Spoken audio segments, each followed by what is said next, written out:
La Toyota Chela Onitika Yohana Tape, Tunta Shilaya Pitawa Pacha, Yohana Tape, Ayele, Yohana Tape, Yohana Tape, Yohana Tape, Tunta Shilaya Pitawa Pacha, Yohana Tape, Ayele, La Toyota Hochela Honitika Yohana Tape, Shilaya Pitawa Pacha, Yohana Tape, Hello, Yohana Tape, Yohana Tape, Yohana Tape,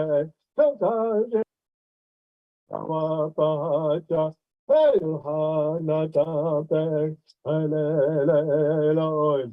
La Toyota Chela Onitika Yohana Tape, Tunta Shilaya Pitawa Pacha, Yohana Tape, Ayelelo.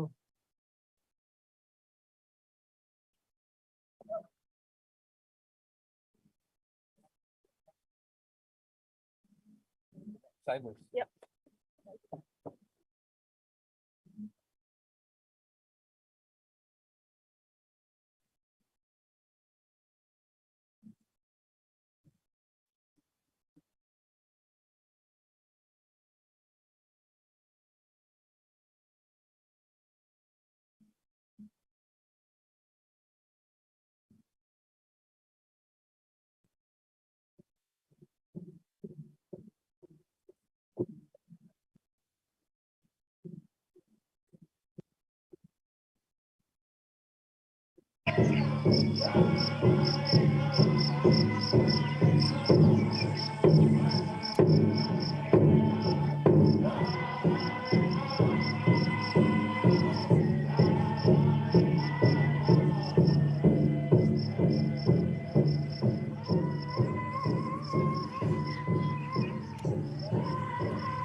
Because I didn't recognize your dad.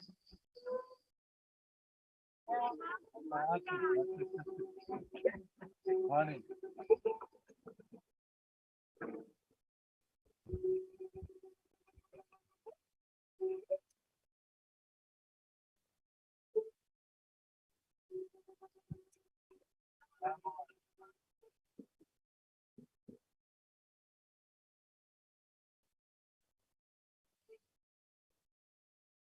Okay. Yeah. I have a couple of phones and hold up. Uh-huh.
Here, KJ.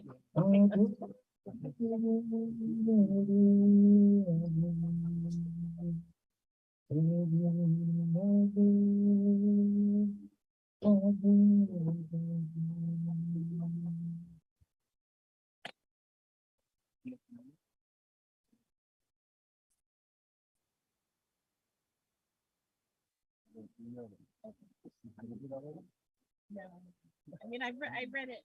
It's short. It's not big. They're on that. They're on that chair with the thing. Go grab those. I gotta grab that. Get on face shoulders. We've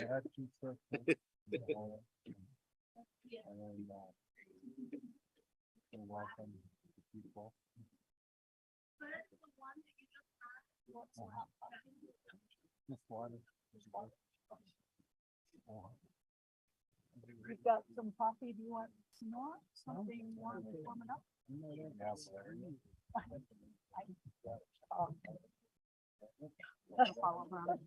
Might slip off of that. I tried to stand on one of those yesterday. It got wobbly.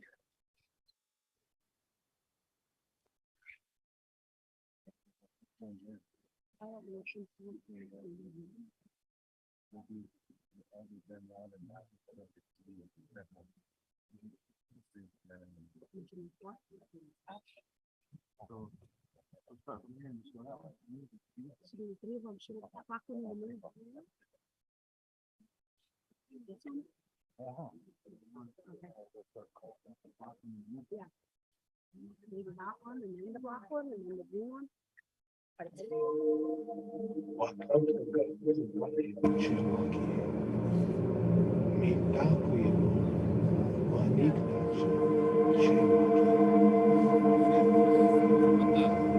Purple on the side.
I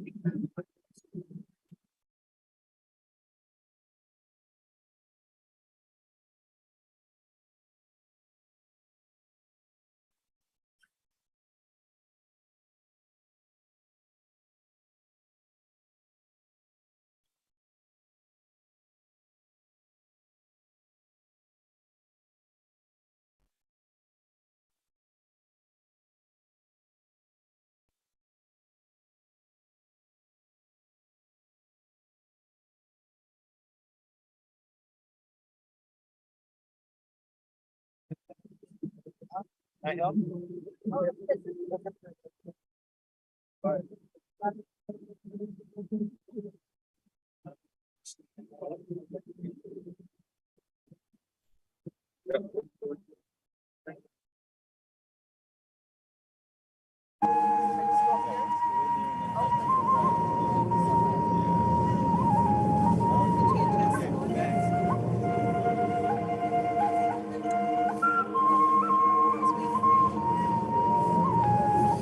have a question here.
Atu ye to yo yo paki ye ho yo ye ya nama ye ye ay ye ye lo yo yo masti ya mo ya ki gla ya nama ye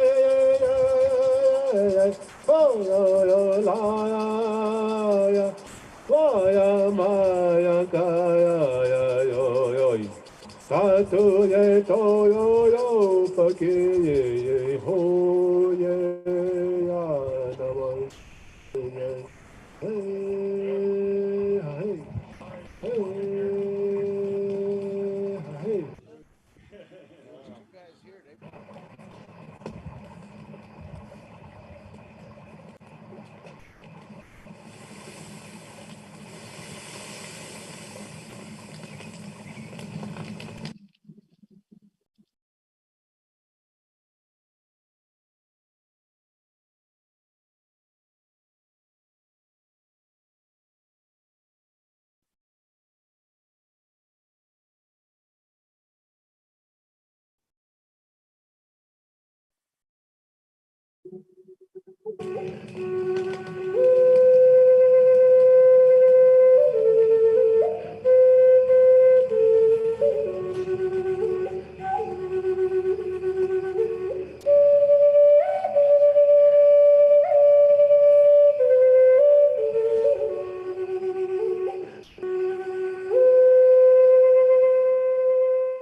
Fabian, Fabian,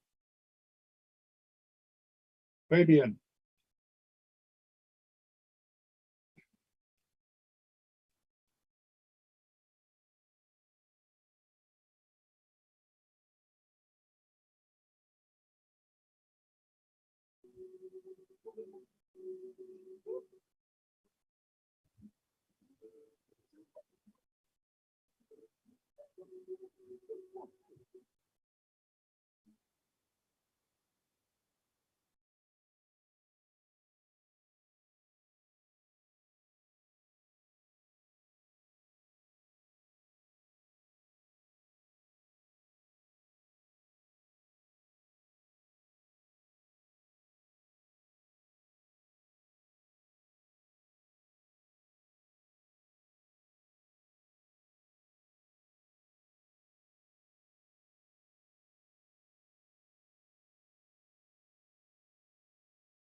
Good to know.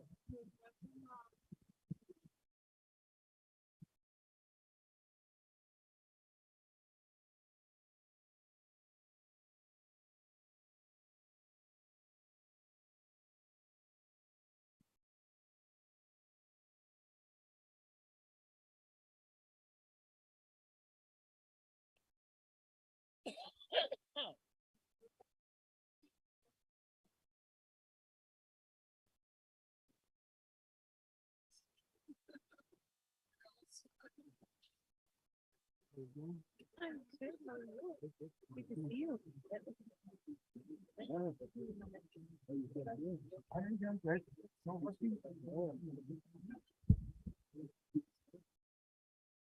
Feel like they have a written out. Well, I worked in home. We COVID together with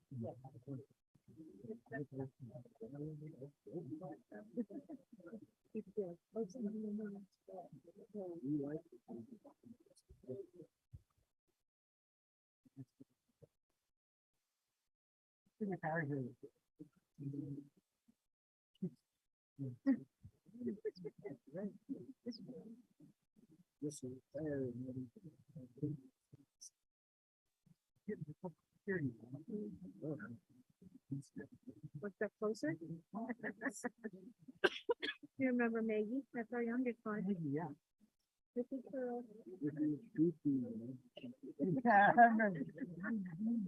Yeah. She's into her second year of college now. Yeah. And the rest of them all get married. Except for me, you don't need to get married. Keep her a baby. Keep her close. The beginning of come on. Yeah, finally, first of all, Nanda got married this year too. When we went to Las Vegas. So we wish she was able to get her dad and I to go. And then we just supposed to get married next year in August. Yeah. Starting their new lives. She's up there on the. Oh, there he is.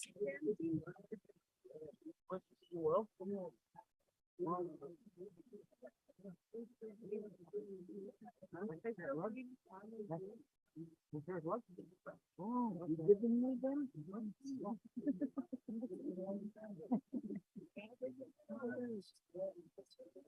Oh, where is he? Life is not good.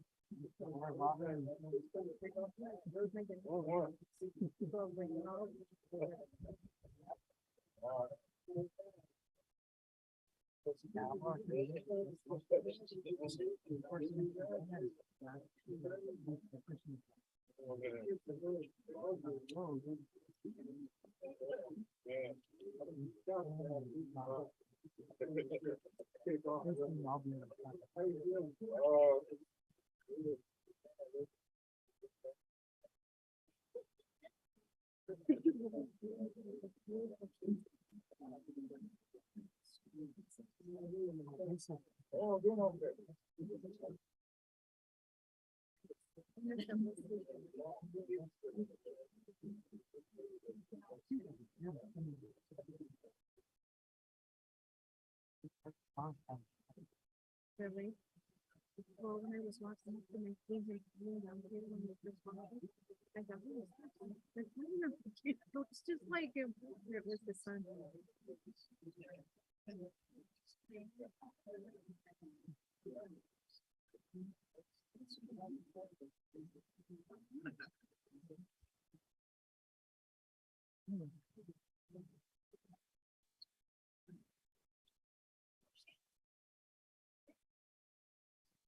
So did you drive by yourself?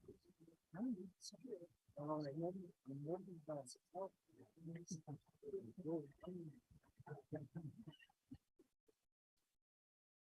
listen to the music.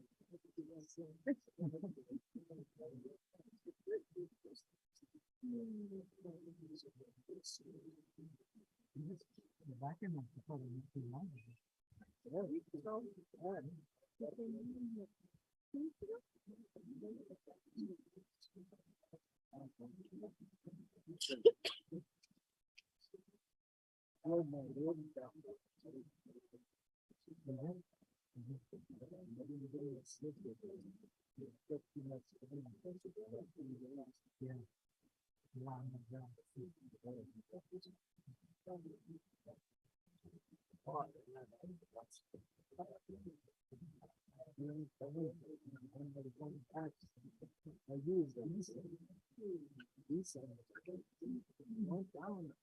Now I know.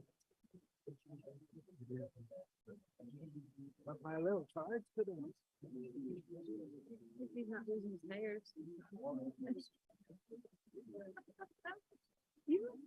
way it looks like you started that as soon as you pulled off the pit road. So there was a mark all the way through the leg side.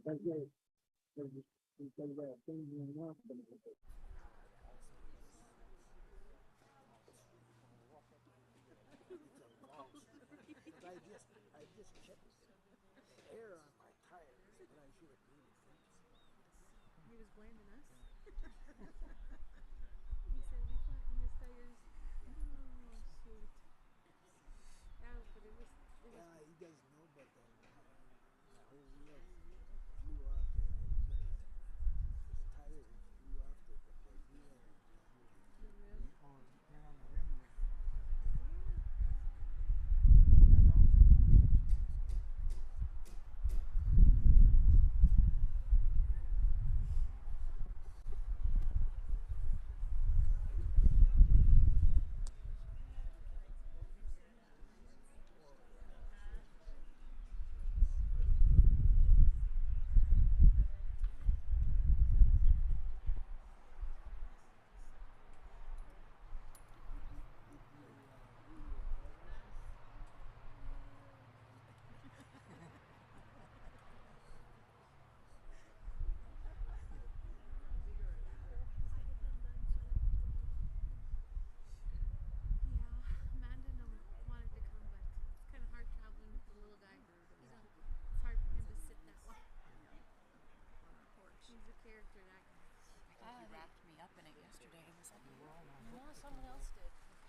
Oh, no, not really.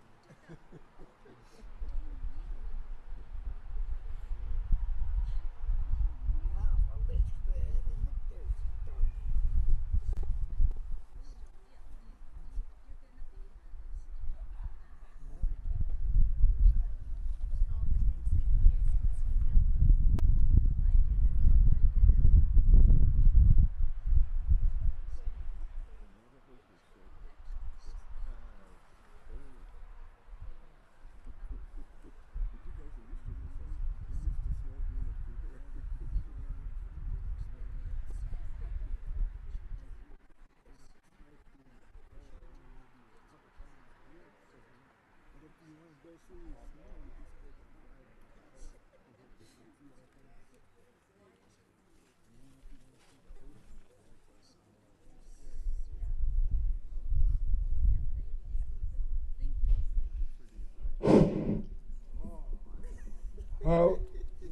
He honey was stay a little me takapi. Le mea wan ble toka e ana he Lakota le imacha. Me la hanska imacha Ben Rod. Ehe, wopila kanka, le metaka pine u. I'm glad that everyone has come. We would ask you now, as they have concluded some things that they were doing in the lodge with Kevin, we would ask that you come and take a seat as we begin this service for our relative who has made his journey. But we'd ask for you to come and sit down, and we will begin. I have several things that are going to be transpiring, and the man who will now come forth to talk is named Max Defender Jr. He comes from Turtle Mountain, way up there by Canada. He is here now to begin the talks and begin the ceremony, the service. So with that, I'd like for you to have Max come up.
Eulogy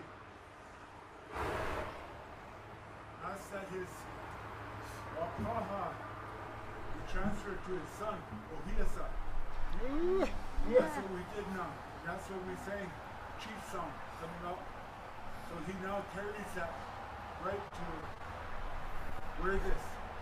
He has that right as his son. He also has his right as a combat veteran with Afghanistan and Iraq.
also served in the U.S. Cavalry.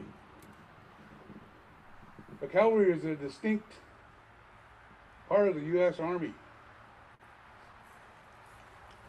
I did that with dignity, sacrifice, and commitment. I spent 2 tours in Iraq, 1 tour in Afghanistan. He served in Korea, Egypt, Israel, and Germany. His 20 years of commitment to the U.S. Army and service to his country. You know, his father was very, very proud of that. We went through a lot of inipi ceremonies, and in each one of them, I, as a veteran myself, I always remembered our veterans. And Kevin talked about his son. There was so much pride in his voice and in his face. And it gave me a great honor to do what just happened. And I thank him for that. So when you get the chance, welcome Asa to our humble surroundings, and he is the leader that you could depend on. How, Matakia? Oh, yeah.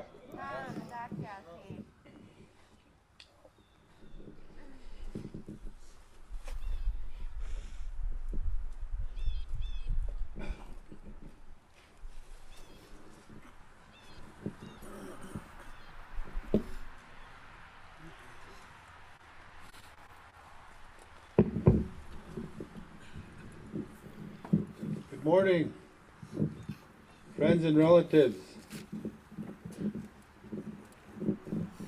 We welcome you to the celebration of Kevin Locke's life and burial. We thank you all for coming. We thank you for all the prayers.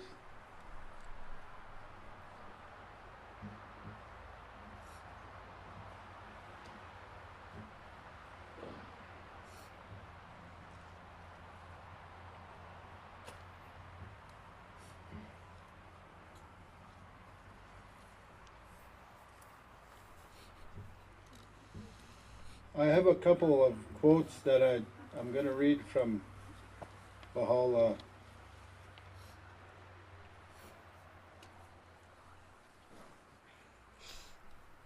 Baha'u'llah states, "Thou hast asked me concerning the nature of the soul. Know verily that the soul is a sign of God, a heavenly gem, whose reality the most learned of men has failed to grasp, and whose mystery no mind, however acute, can never hope to unravel. It is the first among all created things to declare the excellence of its Creator, the first to recognize His glory, to cleave His truth, and to bow down in adoration before Him."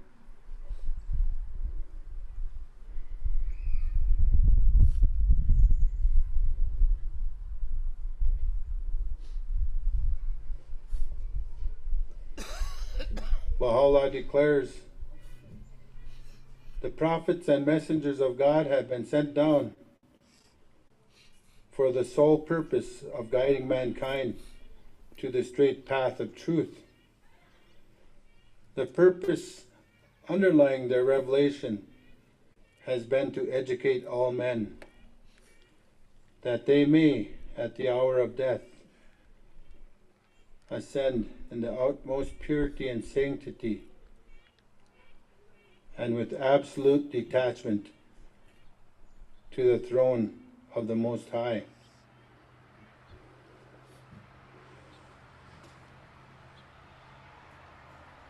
So I'd like to just say a prayer for everyone. I really feel sad about the loss of our brother. It was a shock. And we asked the Creator to watch over everyone, because somehow he was involved in our lives. And he was a good brother.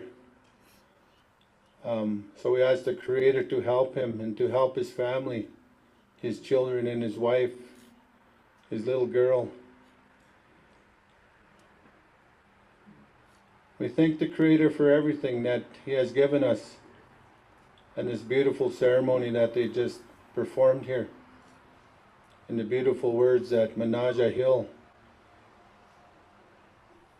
And Asa Locke, the congratulations to him for carrying on and walking with that war, with the bonnet. And I have one song that I'd like to chant, and it's in Anishinaabe, and it's about our loved ones. Like God, it's asking God for strength, but also, like at times like this, it's a celebration. Because when we go to the next world, we live on forever. The body stays here and goes back to the earth. And so this chant is about, for us, not to cry, try not to cry, but the Spirit of God is with us. So it's in the Chippewa language.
We thank you, everybody, for attending, and we'd like to call up our elders, a couple of our elders here, Max Defender Sr. and Ben Rod, to say a few words, to say a prayer. And we also call up Valeria Wicker with a message from the International Teaching Center in Haifa, Israel.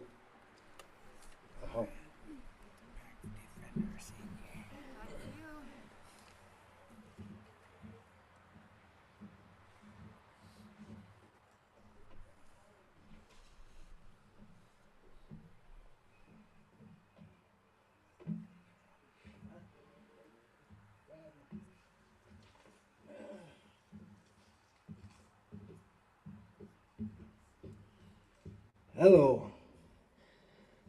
Bonjour, honey. I see all people out there, and I'm happy to see you on this day.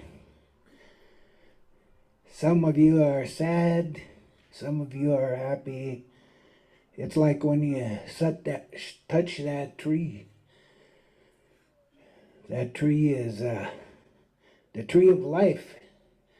You could feel all the happiness and sadness. But that's all together, that's what makes this world. And I'll sing this song because I really didn't know what to say up here. I didn't know when I was coming here, I didn't know I was supposed to talk here, but that's okay. Because sometimes I can't remember what I said anyway when I talk to the people. Yeah. So this song was given to us by these people that they're like children. They would never live with us out here where we are because too many people would take advantage of them in this world. And I was thinking about the people, like if the prophet was standing here, they wouldn't even know who they were talking to. Or in that book it says, oh, yeah, if you see him coming in the clouds, but if they saw somebody coming in the clouds, they'd take out of their gun and try to shoot him or something. So that's what I know about this. But this is where that song came from. Them people. But in the future, they might be amongst us because we're not grown up enough yet. We didn't grow up, but this is the age of growing up, of maturity. This is the age of maturity, and I have a long ways to get to my maturity, even though that I guess I'm an elder. That's what they say. I'm an elder, and I can't do all the things I used to do. So this is a song they gave us, and you're supposed to when I sing this song, you're supposed to get some answers from the Great Spirit. So you guys think about that. Think about something that you want to answer. Get some kind of answers, you know. Hey,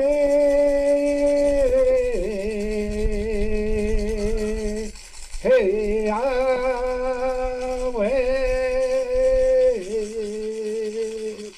Yahweh, Yahweh, Yahweh,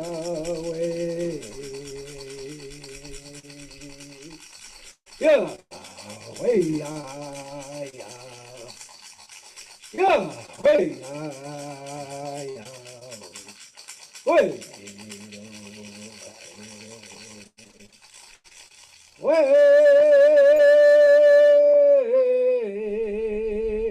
hey, Yahweh,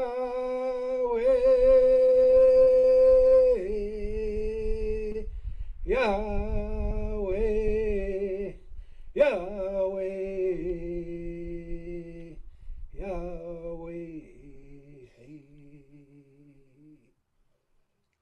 You can sit down now, because God can hear you. Hey, hey, Yahweh, hey, Yahweh, Yahweh, Yahweh, hey, Yahweh, Yahweh, Yahweh,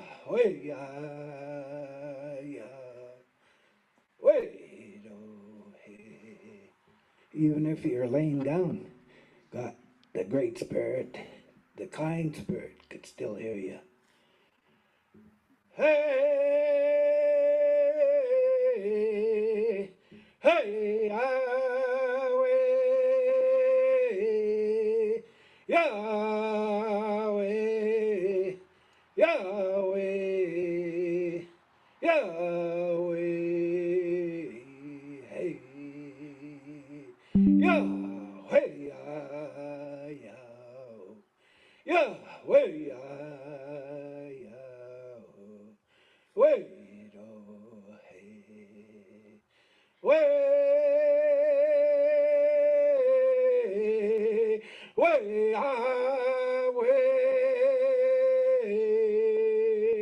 Yahweh,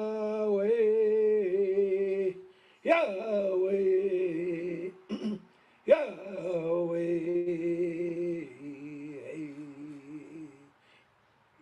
Yahweh, Yahweh, Yahweh, wait, oh, hey, way,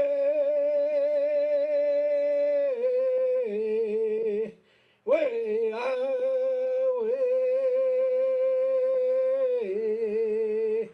Yahweh,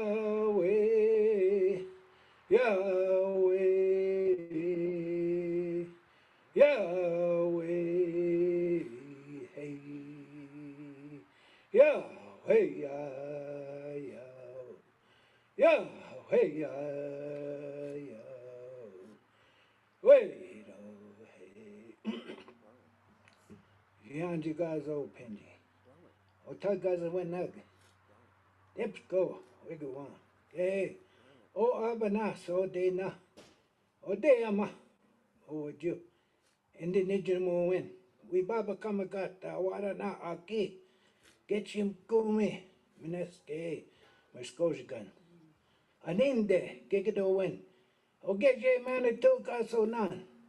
Miss Gago got gigi toot. Kabaya winning. Get you good and done.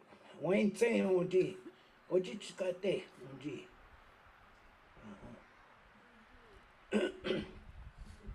I'll miss my friend, but he'll still be here with us. And because he was not only a native ambassador to the world, he was a Bahai ambassador to the world. And he knew people all over the world. And I told him that many times that I was proud of him, that he should shine the light all over the world. Remember that. But God will raise up another, because there's no end to perfection. When you see somebody that's perfect, you'll see another tomorrow, and you'll see another, just like the universe, just like the world of this creation, and also the other creation. It goes on forever. After, when you look up in the sky and you see all the stars there, it goes on and on. When you look in this world right here where you're standing, the world goes on and on and on. But everybody looks up, but it's all over. It's all over here. It's all over in this place. And his soul went back to where it belongs, the soul. And all them things here, the rocks, the other part of his life, the other part of his body will go back to the rocks, go back to the grass, go back to the things that move. And maybe some of it will even go back into the human beings, but they won't know that part of that came from him. Just like all of us that are standing here. The big cycle of life, it goes on and on. The big cycle. So that's what I want to say. And I'll miss him because I like to shake him up. I like to shake that guy up. He'd say, "Where did you hear that?" I'd say, I wouldn't say anything, but then I'd write to him later on. I'd say, "Yeah, that's true." I said, "What I told you, that's true." you know. But I wouldn't tell them things to everybody because yeah, they were how I interpret some of the stories, and I got that through Baha'u'llah, through the books, reading them books, because he tells you how to interpret all them things in a book and all the stories that we have. It makes them become alive, so you understand them. So I'll miss him anyway. So I'm happy for him now. I'm happy that for him he's in the real world. He's in the real world, but he'll still be going here and there all over. He'll go any place that he wants to now. So that's all I have to say. Thank you.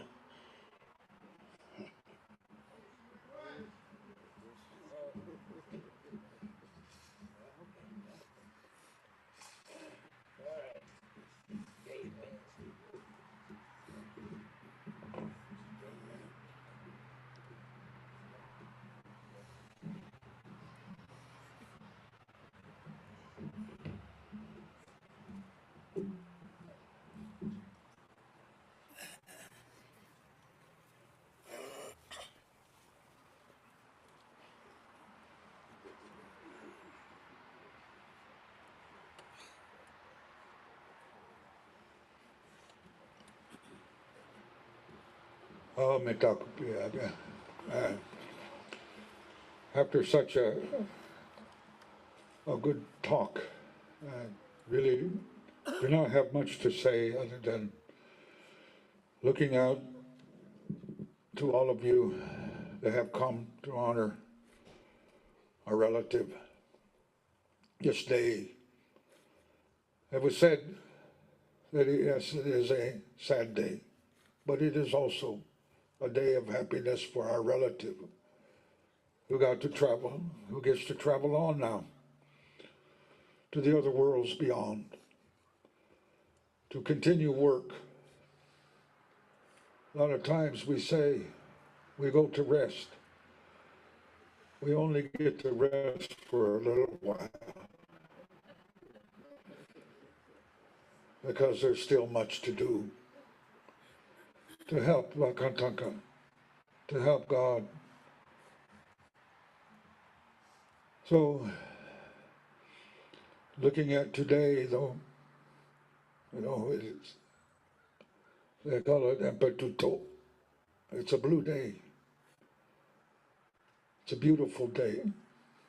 I noticed when they were placing these colors on these tables, I told a friend, look, they're using the red and the blue.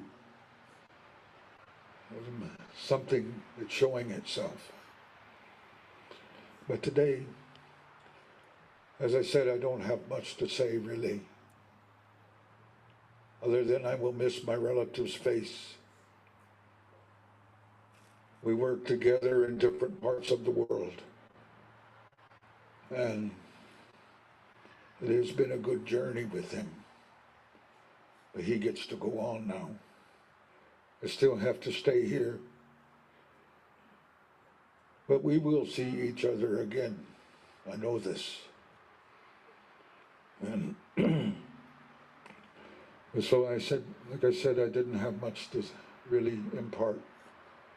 But we do have a message from the other side of the world. And her name is Valeria Wicker. It was sent by the International Teaching Council in Haifa, Israel. They recognized our relative and the work that he did. And with that, would have her read this message that has come. Mopilatanka nametakopi, pilamiapalo.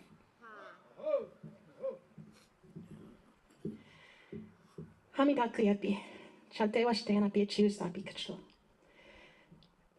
I'm bringing this message from the World Center, the Bahai World Center in Haifa, Israel. In the Bahai faith, there's no clergy. and we all help each other. And there's a role, though, that is auxiliary board member. And Kevin served in this role for many years, and he was friend to many. And so I just want to convey this message from the International Teaching Center. They say, "We were saddened to hear of the passing of dear Kevin Locke, whose long-standing service to the faith, including many years as an auxiliary board member for propagation in the United States, will be remembered with profound gratitude. Please convey our deepest sympathy to the members of his family and other loved ones, and assure them of our prayers in the holy shrines for the advancement of his noble soul in the Abha kingdom, and for their consolation and tranquility during this time of loss." Thank you.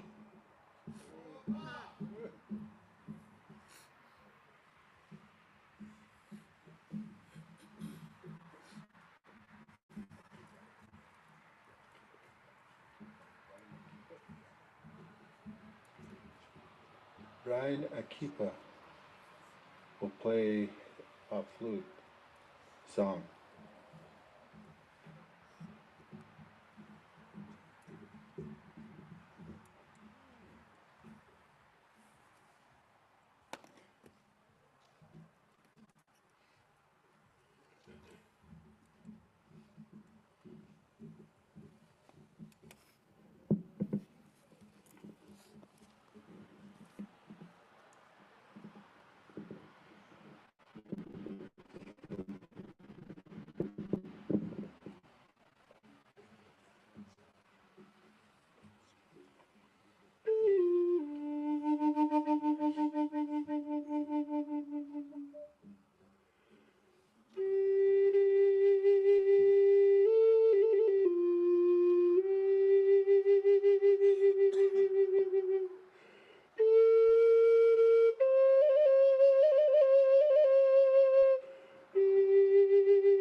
There's been just to announce that there's been a change in the schedule for the meal. The meal will be after the burial, back here, because they're not quite finished cooking it, so they'll be done with it after the burial. So can we have the Lakota drum group make their way up to the front?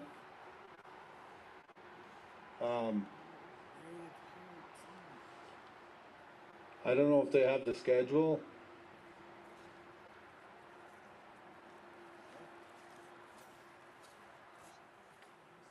The drum group?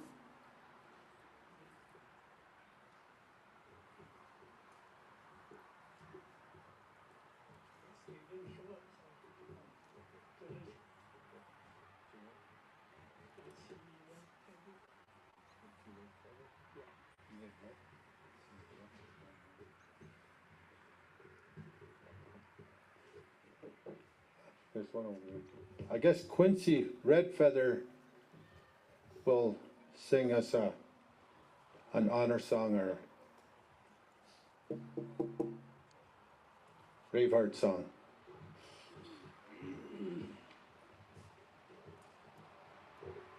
Hello, my name's Quincy Redfeather, and I'm kind of filling in because there's no drum group, so that's why I'm here, and I'm gonna sing a song.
chakilelo, hey, must be yo pizza, hey, chakilelo, hey,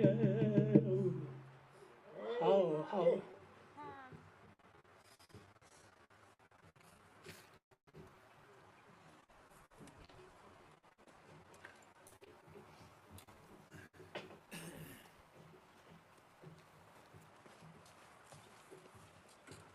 Could we ask Ron and Rick DeLowry?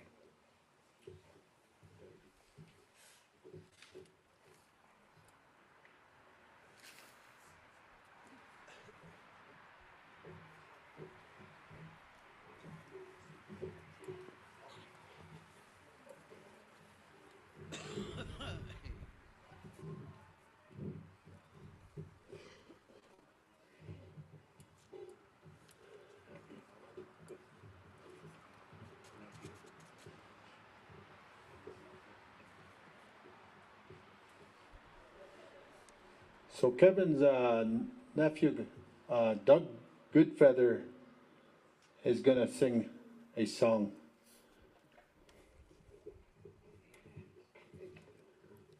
How me takipi. We akawash temilo. Ian pasota inaji heche mi taha. Ash. Fakata ian chunkash ke heche. Mi chachmapcha. Well, leo teche ke apetu kile. Io atona le yokshicha ni kapi ke swailo. Osnilo ash. Dokash nikte. My Uncle Kevin, I traveled with him many miles, many countries. He would always say, when we first go out to the stage, he would say, look at all those eagles out there. Got some brown ones. We even got a few bald ones out there too. He would say things like that. He would always come out with humor, very humorous. And we traveled the world together, and we danced in many places. We drove in countries where we got lost. In somebody's car, we didn't even know how to drive. But we would always be joking. He said, don't worry, Toshka, he said. Somebody will find us. I said, oh, I said, you sure know you know where you're going, Lakshmi? He said, yeah, I do. He said, well, let's pull over and ask this guy. And I said, Uncle, we're in the middle of a different country. And then in the mornings too, early in the mornings, he liked to run. So he'd wake me up. In the middle of some country, he'd be running down the road. People would be staring at us and looking at us, but he would always do that, get me up, and we'd run all the time. Really fast runner. Had a hard time keeping up with him. And we used to always call his calves coconuts. He's got coconut calves because, hey, he got some big calves. And I see him dancing with all these young kids and just twirling around them, and all these men that are younger than him, barely dancing, but he's always, and it cracks me up to see that. Just enjoy it, to see his youthfulness, always eager to dance and teach. But he helped me so much in my life. He taught me so much in who I am as a Lakota.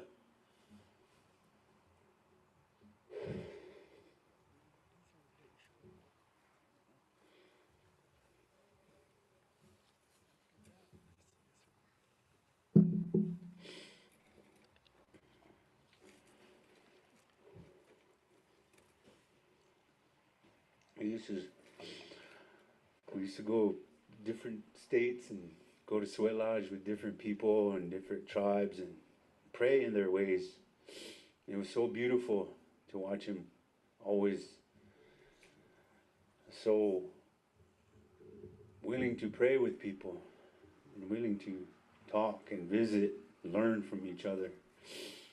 And he brought that peace in me, brought that peace up. And coming back from combat, you know, he helped me heal too through my dancing, through the dancing. And the doctor said, hey, the doctor said, because I got hurt on this right side, and they said, if you stay still, it's not gonna work. So he said, come on, Toshka, we're gonna go dance. So we'd go all over the place, and he helped me heal that way. He helped me heal. So I'm grateful to him. And he would just show up in the middle of nowhere sometimes, and hey, I'm here, Toshka. I'm here. So I said, oh, okay, where are you? He said, I'm at your front door. I said, oh, okay. Out there standing right there. So I'm gonna miss Lakshi, Kevin, Tokahia. So this is a song I sang for him. This is his song. He said, I want you to sing this for me when I dance, where we go. So this is his song.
He would stop with the hoops on his above his head like this, and he would take them out, and he would say, he would take one out, and they would all fall apart. He said, that's why we need to work together. Because all the colors is what hold us, all of us hold us, each other together. And we're all a piece of each other's puzzle. And we're all on this journey together to the spirit world. And we help each other there when it's time to go home. And when I started sun dancing, like she was there for me. And he stood in the middle with me, encouraged me to keep moving in this way of life, to continue with the songs and these ways. And a relative said earlier that there'll be another one rising up to take his place. And I've seen him teach many throughout this world, thousands, millions. And I know that some of these kids and the people that he has influenced are going to rise up to fulfill these shoes. To the relatives and to his sons and daughters, my condolences and my love are with you. Thoka here, thoka here, thoka here, thoka here, wopila, chichia, lekshi, damani yo, doksha kewa chia kiktilo huka he metaku yasi.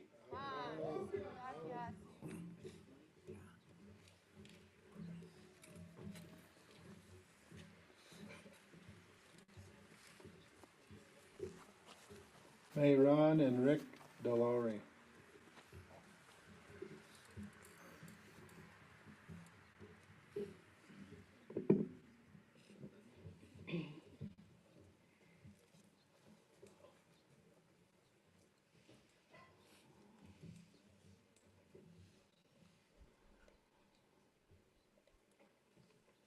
For Kevin, who's the ray of sun.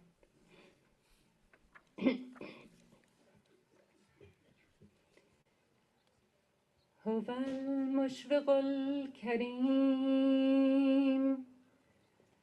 إلهي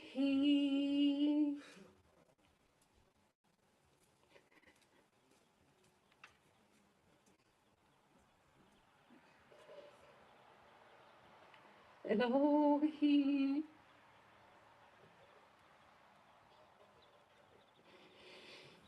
تو بینا و آگاهی که ملجعی و پناهی جز تو نجسته و نجویم و به غیر از سبیل محبتت راهی نپیموده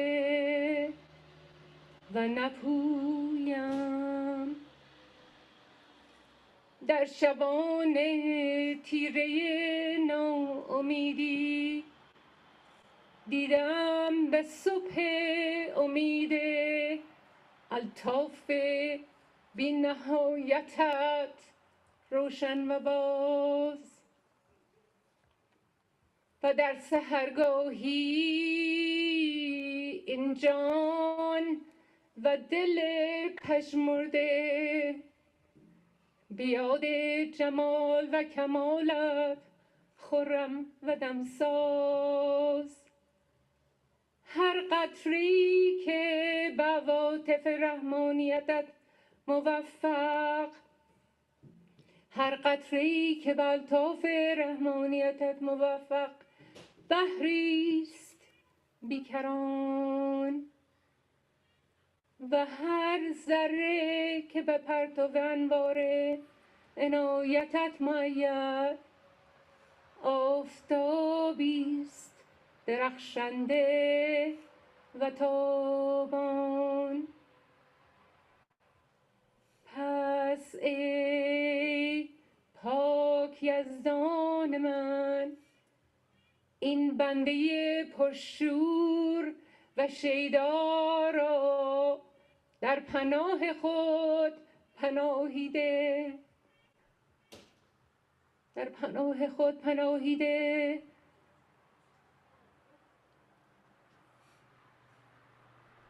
بنده پرشور و شیدا را در پناه خود پناهی ده و بر دوستی خیش در عالم هستی ثابت و مستقیم بدار و این مرغ بی پر و بال را در آشیان رحمانی خود و بر شاخسار روحانی خیش مسکن و مأوایی عطا فرما. عبدالبها.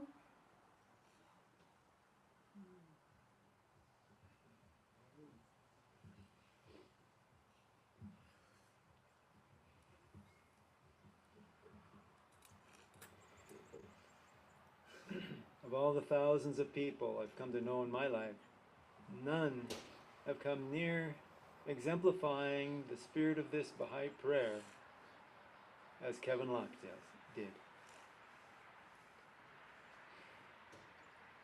He is the all-glorious, O God, my God, lowly and tearful I raise my suppliant hands to thee, and cover my face in the dust of that threshold of thine, exalted above the knowledge of the learned, and the praise of all that glorify thee. Graciously look upon thy servant, humble and lowly at thy door, with the glances of the eye of thy mercy, and immerse him in the ocean of thine eternal grace. Lord, he is a poor and lowly servant of thine, enthralled and imploring thee, captive in thy hand, praying fervently to thee, trusting in thee, in tears before thy face, calling to thee and beseeching thee, saying, O Lord my God, give me thy grace to serve thy loved ones. Strengthen me in my servitude to thee. Illumine my brow with the light of adoration in thy court of holiness, and of prayer to thy kingdom of grandeur.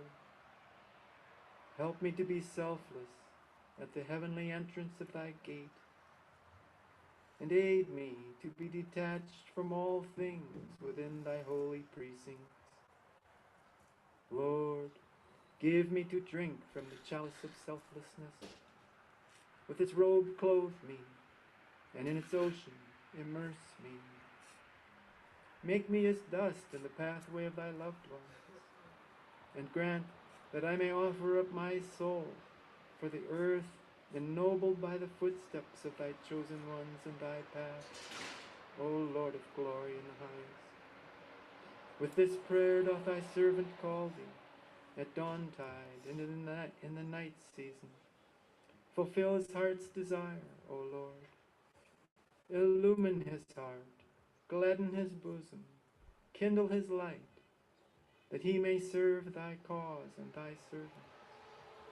Thou art the bestower, the pitiful, the most bountiful, the gracious, the merciful, the compassionate.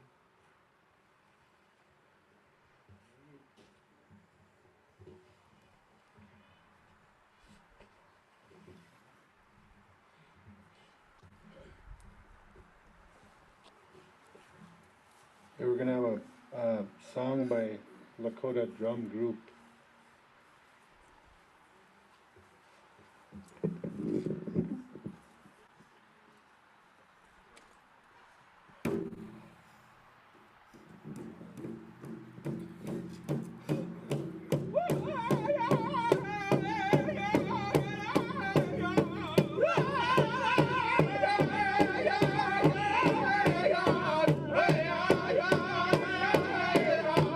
Hey,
Good song, good song. Thank you.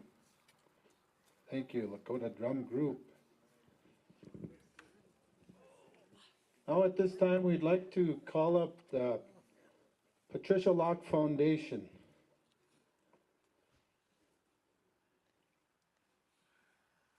Mr. George Hawley and Mary Lou Miller.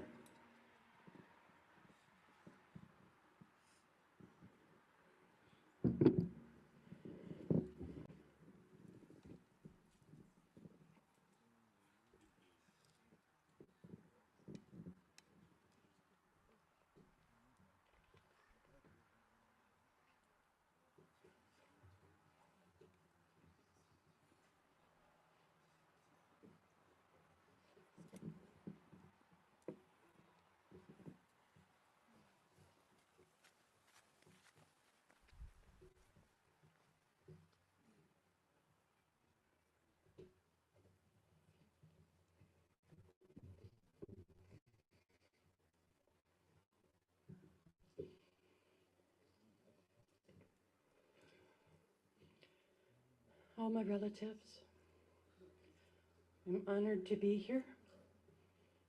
We're honored to be here. Thank you for allowing us to speak among you on your sacred ground, the ground of the Lakota. And now, this ground is blessed with the addition of the spirit of Kevin Locke. I acknowledge these holy souls that once walked this land, the peacemaker, white buffalo calf woman, sweet medicine, and ask them to ignite the fire of love and respect into the hearts as we walk this land and educate the children of Grandmother Earth. My name is Mary Lou Miller. I am Tlingit of the lineage of Chief George Cayenne of Ketchikan, Alaska, a member of the Eagle Moiety Brown Bear Clan from Tongass Village. My mother is Martha Emma Swift, granddaughter of Chief George Cayenne, and my father is Hubert George Brown of Canada.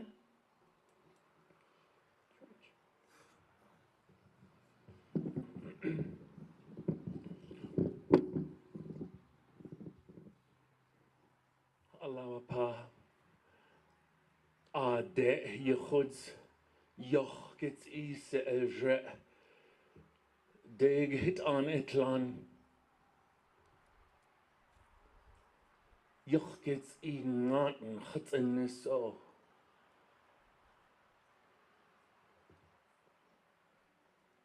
Tokia sits da on.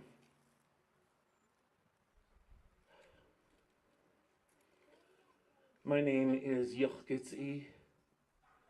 I am digged on Athabascan. And I come from the land of Raven.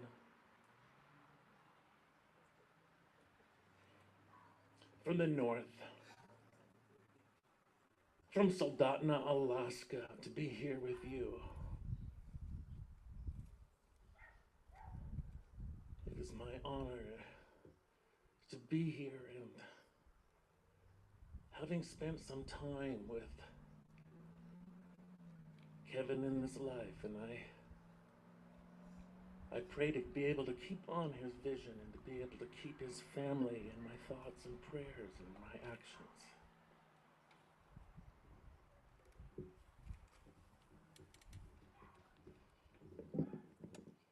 At this time, I'd like to share a little bit about the Patricia Locke Foundation and why we cherish the mission and vision of Patricia Locke and Kevin Locke to elevate and empower all people. The Patricia Locke Foundation was started by Kevin to continue the legacy of his mother, Patricia, who was so dear to him, just like his mother, who worked tirelessly to educate and preserve cultural traditions and wisdom with the Indigenous youth. Kevin's life was also built on encouraging people, especially the children and youth, to elevate them and inspire them to have faith, and to have hope, to choose work and service into humanity so that they can be in that hoop of life and make an impact and contribute to the progress of others.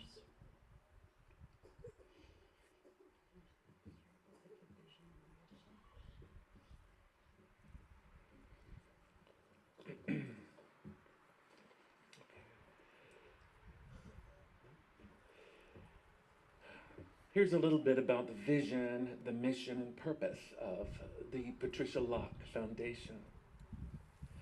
The vision of the Patricia Locke Foundation is to promote a just, regenerative, and unified world centered on Indigenous wisdom, a wisdom which nurtures the full potential, dignity, and esteem of all people, and a vision that inspires a lifelong dedication to actively respect, protect, and defend the rights of people, and the rights of this planet. The mission of the Patricia Locke Foundation is to empower people to realize their nobility, to defend Grandmother Earth, and to take active steps to protect Grandmother Earth and to treat each other as good relatives through the promotion and celebration of Indigenous culture and wisdom. The purpose of the Patricia Locke Foundation is to empower, engage, and enable communities. We empower children and youth and young adults to take charge of their spiritual and material destiny through funding and providing traditional Indigenous cultural arts programming, educational enhancements, and experiences that foster well-being and unleash potential. We engage in preserving vital elements of Indigenous culture that are on the brink of extinction, such as languages and Indigenous North American flute, through networking, collaborating, and working with dedicated organizations, educators, and scholars at college and university centers. We enable communities to create systemic change, reclaim, regenerate, and reinforce cultural identity, to curate their collective future through in-depth outreach and collaboration towards common goals. And here are a few of the guiding values and principles of the Patricia Locke Foundation. 1, children and youth and young adults have the power to contribute significantly to shaping the societies of the world. Education is an investment in our collective future. It is the essential means by which children and youth and young adults acquire knowledge, develop competencies, and forge change. And third, preservation of Indigenous history and celebration of Indigenous cultures are necessary to establish the truth that all peoples are members of one human family and operate as an interconnected and inseparable whole.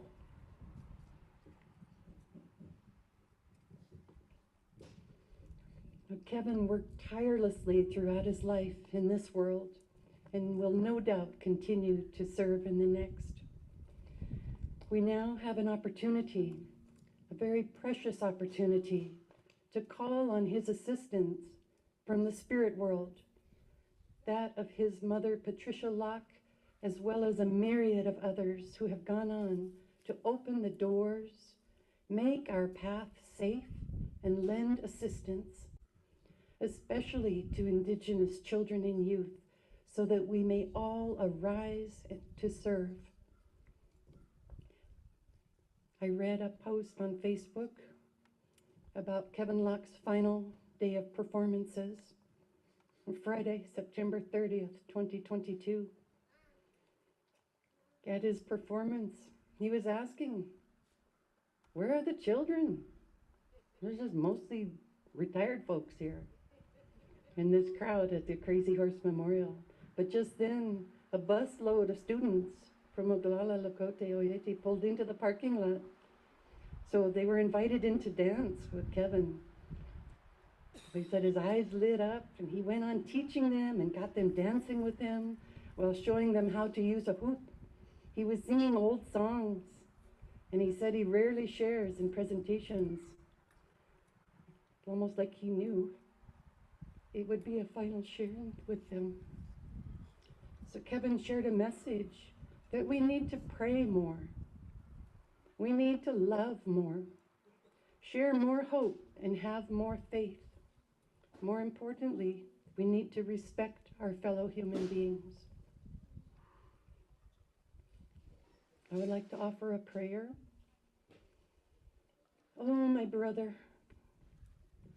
take thou the step of the Spirit, so that swift as the twinkling of an eye, thou mayest flash through the wilds of remoteness and bereavement, attain the Rizvan of everlasting reunion, and in one breath commune with the heavenly Spirit. For with human feet, thou canst never hope to traverse these immeasurable distances, nor attain thy goal. Peace be upon him whom the light of truth guideth unto all truth, and who in the name of God standeth in the path of his cause upon the shore of true understanding. Baha'u'llah.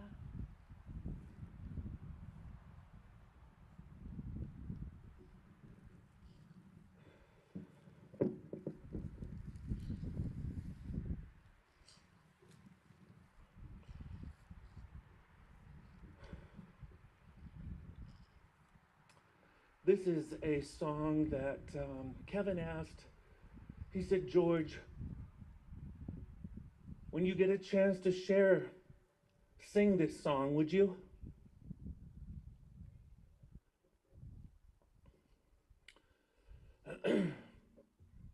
It was in 1990, it was the late 90s, and in Alaska there was a vote taken.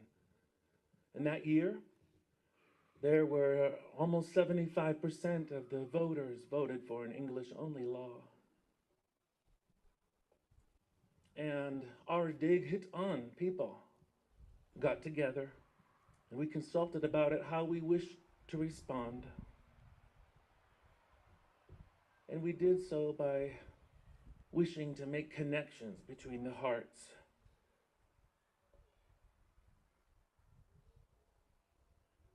This song is about the dreams of our children, and that all of our children ought to be able to dream, plan for, and make the reality their own future in their languages.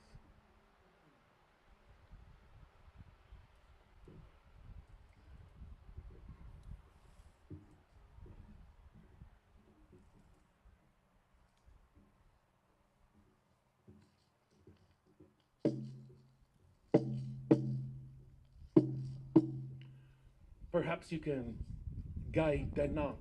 You can stand up.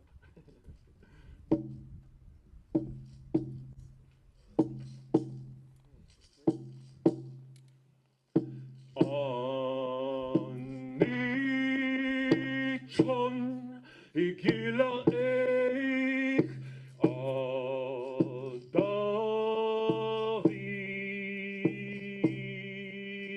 ayod nadent veoden ediston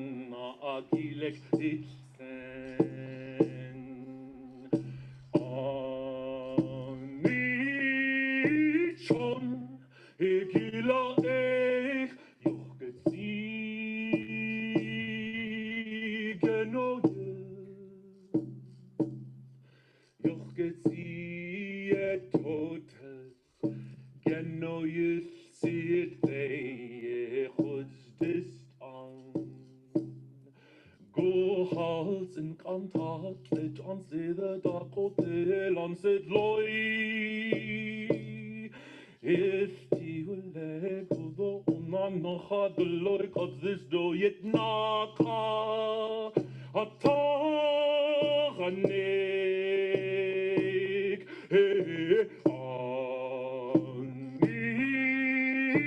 anichon gila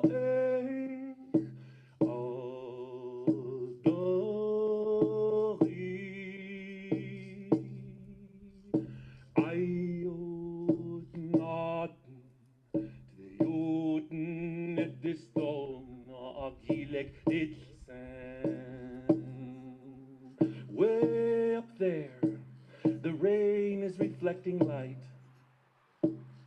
Here is a land we have heard of again and again in our mother's song.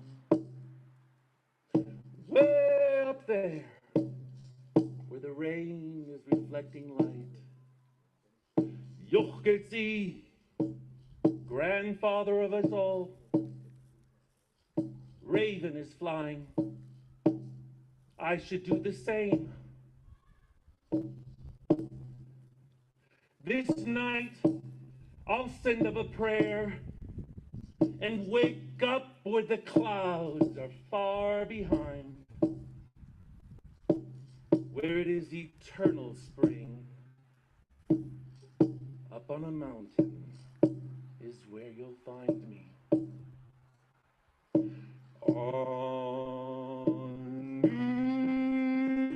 Anichon egila eit adachi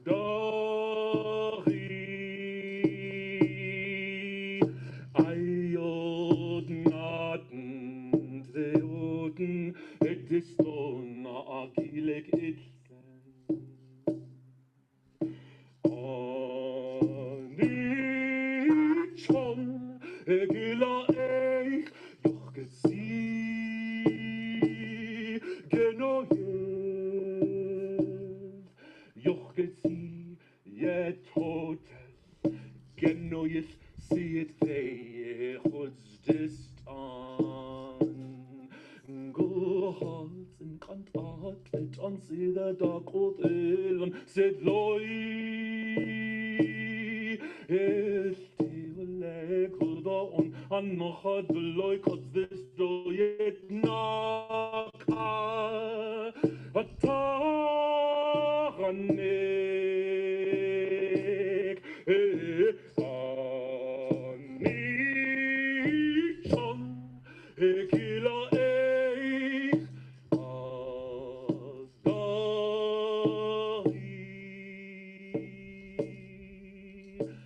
ayod naten tdeuten ediston agilek itsen yochgetzi yetotel genoyed oh, oh, oh. See it fade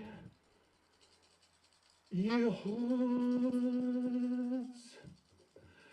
dist on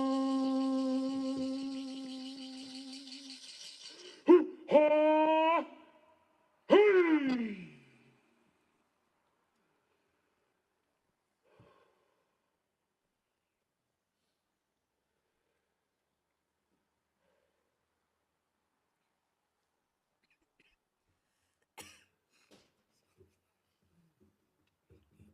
Goodness, Chiefs, friends.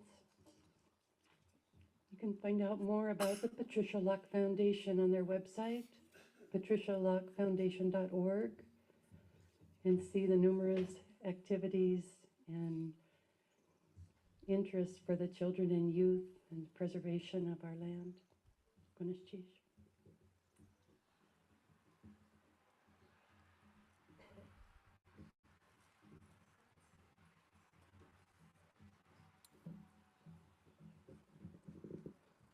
I want to really thank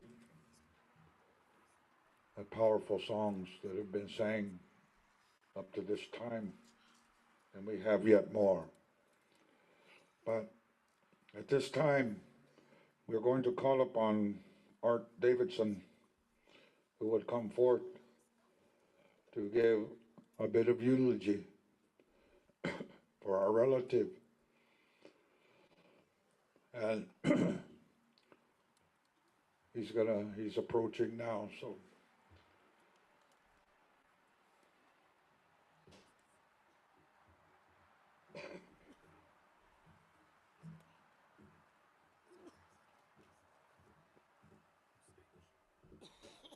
George, that powerful song, taken my breath away, all of us, I think. We've heard so many wonderful words of kindness, remembrance, and I think of Kevin's friend earlier saying, we're all on this journey together. That is so true. That is so true. I think that's deep in the Bahai faith. I think that's in indigenous beliefs and faiths, and for many people. And Kevin's friend also said recalled how Kevin looked out and said, well, there's some red eagles and some dark eagles. It looks like one of the bald ones showed up today. You know, it feels so good, doesn't it, to be surrounded by people who knew Kevin so well.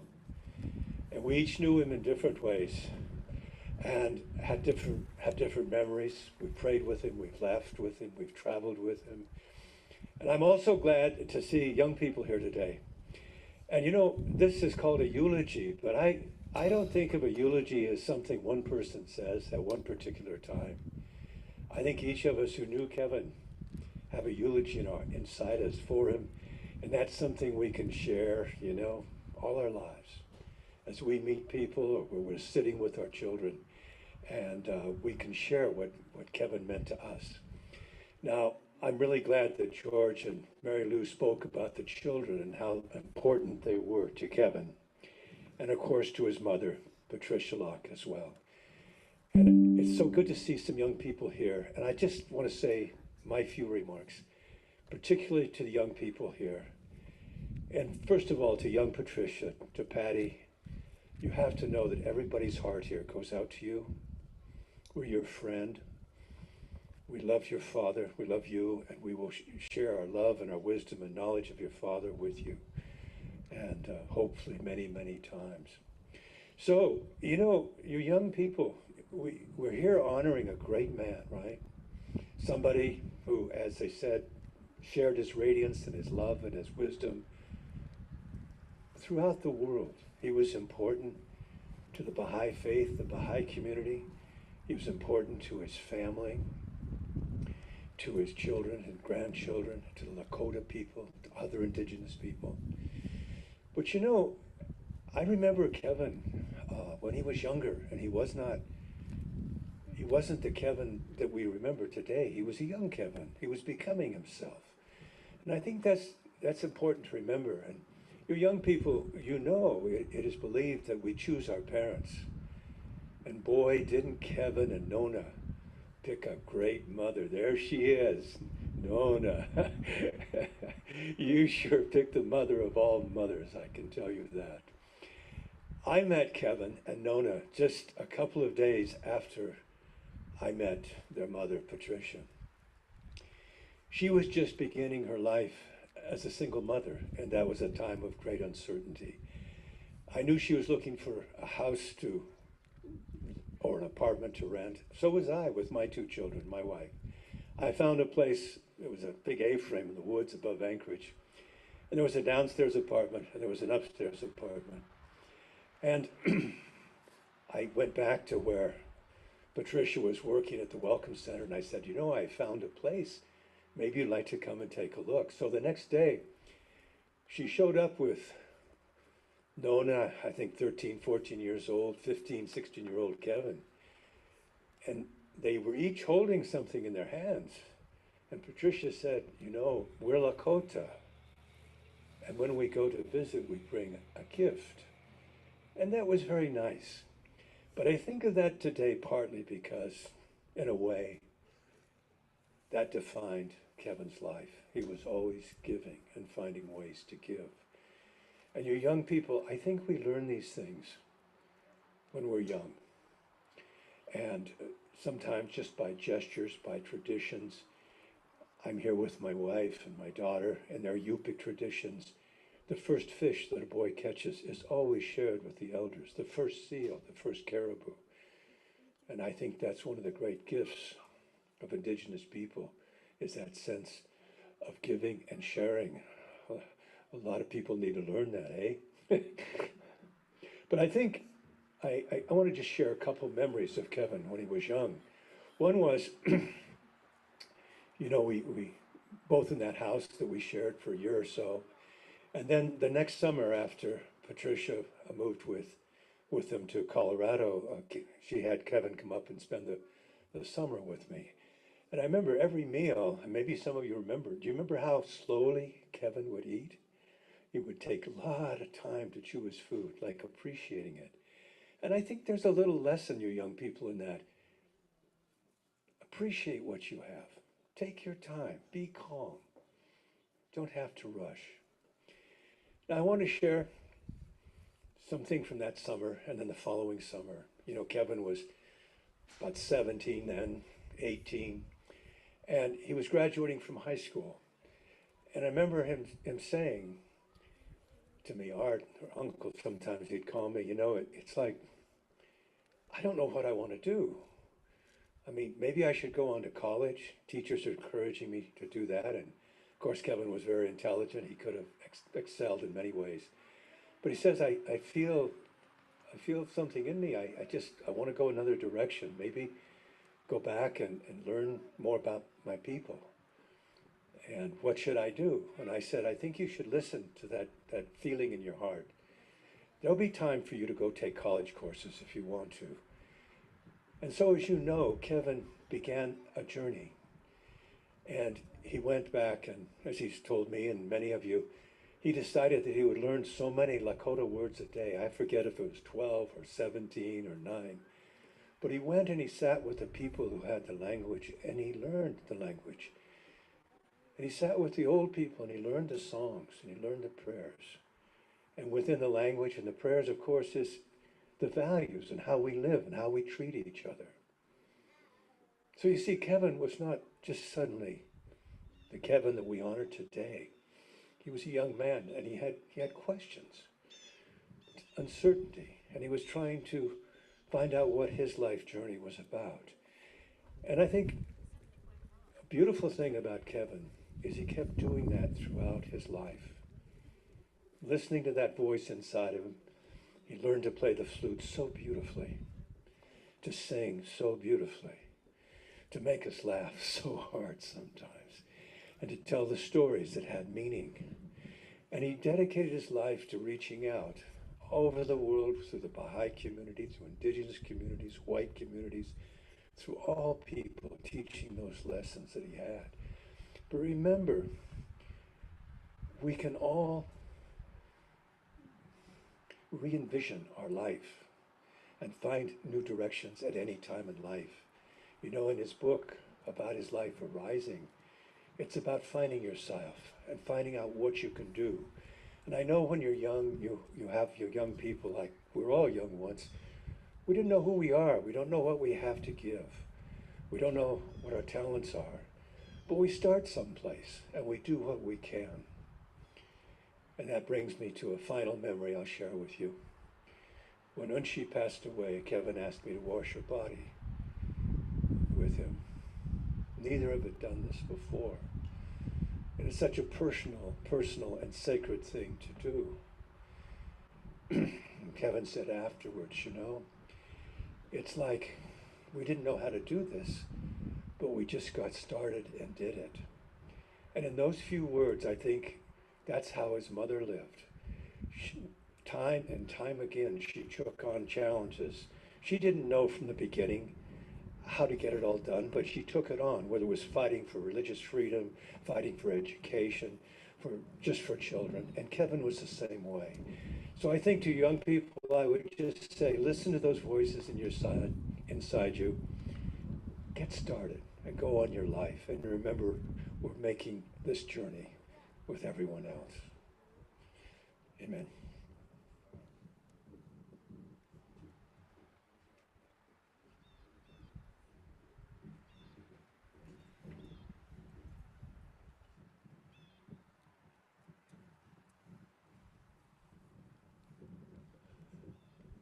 We'd like to call up there's a proclamation from Standing Rock.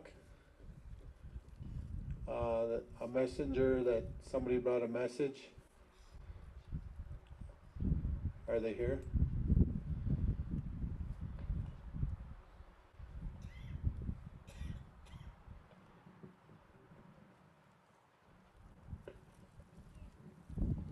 Okay.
So we have Frank and Frankie Jamerson from the Standing Rock Sioux Tribe to deliver a proclamation, and they also want to chant a song.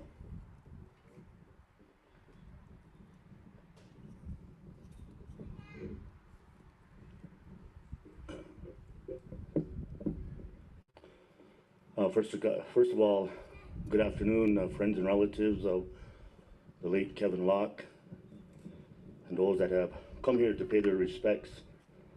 As was told, I'm Frank Jamerson. I'm the Vice Chairman of the Standing Rock Sioux Tribe. And on behalf of our Chairwoman, Janet Elkire, and our members of our Tribal Council, and our relatives from back home, from Standing Rock, proclamation in memoriam Tokea Inaji Kevin Locke. Whereas Tokea Inaji Kevin Locke lived a life an Exchewichasha, a common family man, who loved his people and the kinship bonds that connects them. And whereas Kevin was deeply aware of his kinship to Unchi and lived humbly for her protection and taught others to do the same. And whereas Kevin was a conduit for his Lakota language from the old generation to the new, and was a role model for all Lakota people who seek fluency in their language. And whereas Kevin intended to a wellspring of traditional Lakota songs for all aspects of life, which he learned with patience and perseverance from the elders. And whereas Kevin was a brilliant custodian of the hoop dance, his connection to the universe, which he delighted in sharing with children across Standing Rock and beyond. And whereas Kevin was invited to travel to hundreds of countries and indigenous territories around the globe, and was an ambassador of the Dakota and Lakota ways everywhere he went. And whereas Kevin had a gift of making friendships across cultural and tribal borders, and an unshakable belief in oneness of humankind. And whereas Kevin spent his life in independent investigation of spiritual truths and exemplified all the best virtues of life on this earth. Now, therefore, be it resolved that Friday, October 7th, 2022, upon which this body will return to the sacred Black Hills, be proclaimed a day of prayer in memoriam across the Standing Rock Nation. Signed, Susan Agard, Secretary, Chairwoman Janet Elkire, Standing Rock Sioux Tribe.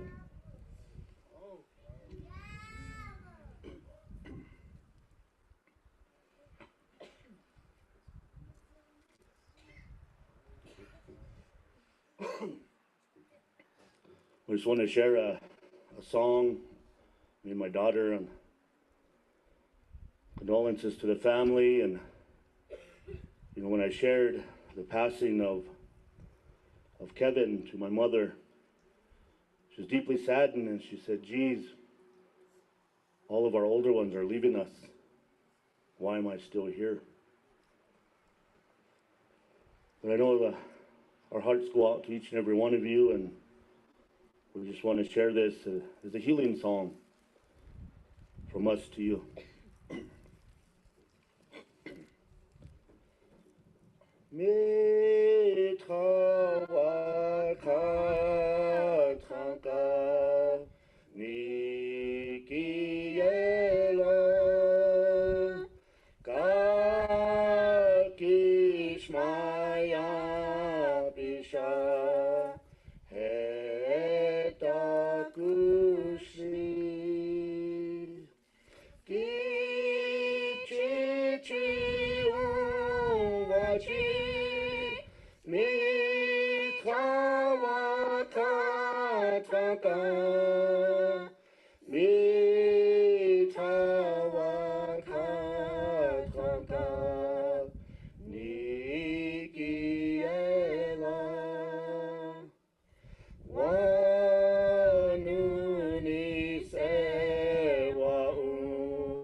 Again, on behalf of friends and relatives from Standing Rock, we send our condolences, and many prayers go out. And I know Kevin touched many hearts, and he'll be truly missed. And I'm just thankful that I had a relationship to Kevin to understand what human kindness across all walks of life, to be able to lay the barriers of color down and just become one as people. So I really thank you all here that have come for him, and again, condolences. Thank you.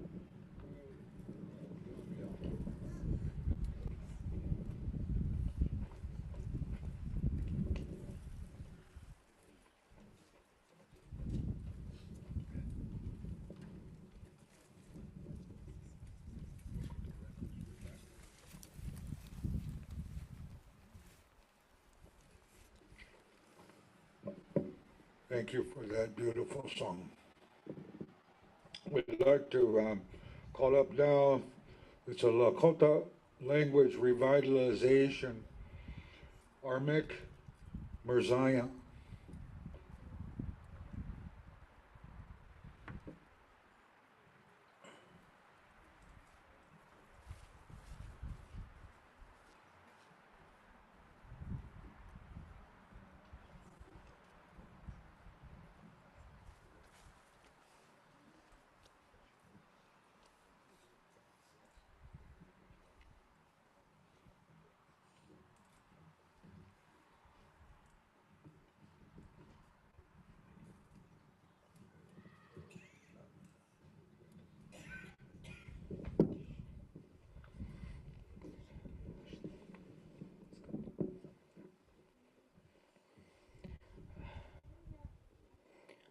takwepi yuha chante washte na pe chuzapi na ha.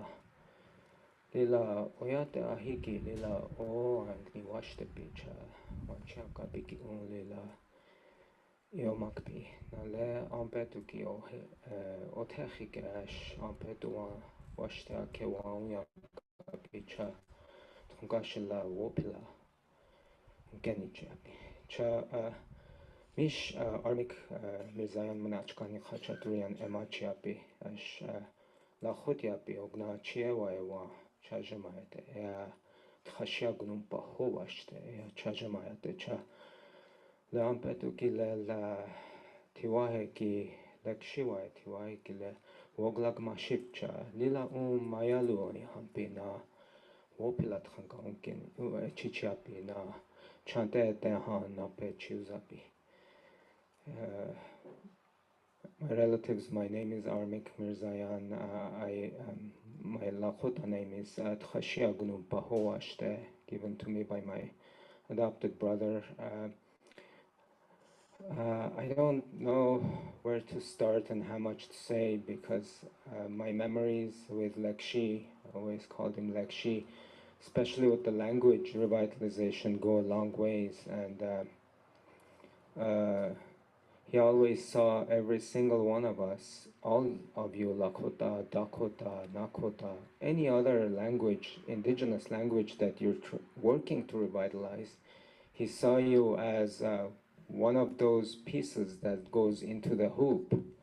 And so I thought a lot of my relatives have spoken here, lots of good words, great songs and awesome memories that I just have a few personal things I wanted to share with you to let you know how Lakshi played such an important role in making me who I am in language revitalization and also transferring that to my students, helping them rise and getting out of the way for them to come together and help the languages come to revitalization. So like she would sometimes share some really good memories I have. I met him in 1998 when I was a student, and he did his beautiful dances for us at a gathering in Boulder, Colorado is where I first met him. And I talked to him, but he didn't remember me until I saw him again years later. And then we got to slowly get to know each other more. And then when I was teaching at for the Lakota Summer Institutes and work we all did together with the Language Consortium and working together in language revitalization, he would we started with the Lakota Language Education Action Program, and he and I worked very closely. We drove together, we shared stories together. He told me so many wonderful things about how he had gotten into language revitalization, really encouraged me and gave me the message to encourage my students. So one time I was in class with him and he saw what a chaos my class was. And I turned to him and said, Lakshi, I don't know what to do. I'm so bad at this, class management. And he just laughed. He's like, well, get them to do something. So that's when I learned that, and he used the metaphor with the way he learned the flute, the way he taught the flute, the way he learned the hoop dance. He said, think about bringing the people around you into a union with you. And so don't use this as a barrier, but put those barriers down and let them come. Make it interactive, is what he said. So I started thinking about making things interactive, and it was a lesson I got from him on language revitalization. He'd also, when I was teaching at University of South Dakota, he would, once in a while, I'd get a call from him, and he's like, Tkhonshka, what are you doing? I'm like, gee, I'm like trying to make my son to go to school. He's not going. I have to go teach. He's like, you sound like you're a tumbleweed in a tornado. And he kept saying that to me all the time. And so I'm like, like, Chawana Tokyo Omani had He's like, where are you? Where are you going? He's like, well, on my way, I'm about 5 miles from your place. And so I'd invite him, he'd come over to the native center, we'd sometimes spend time there with the students. He would stay at my house. He would stay up late, and we'd talk about language lessons, we'd talk about flute, we'd share songs. One time he even tried to make me do the hoop. And I said, look, I'm so bad at this. And I was miserable. It was comical. He laughed so hard. But he's like, don't feel bad. All of us have, all of us. And this is a message he wanted me to carry to all the young people.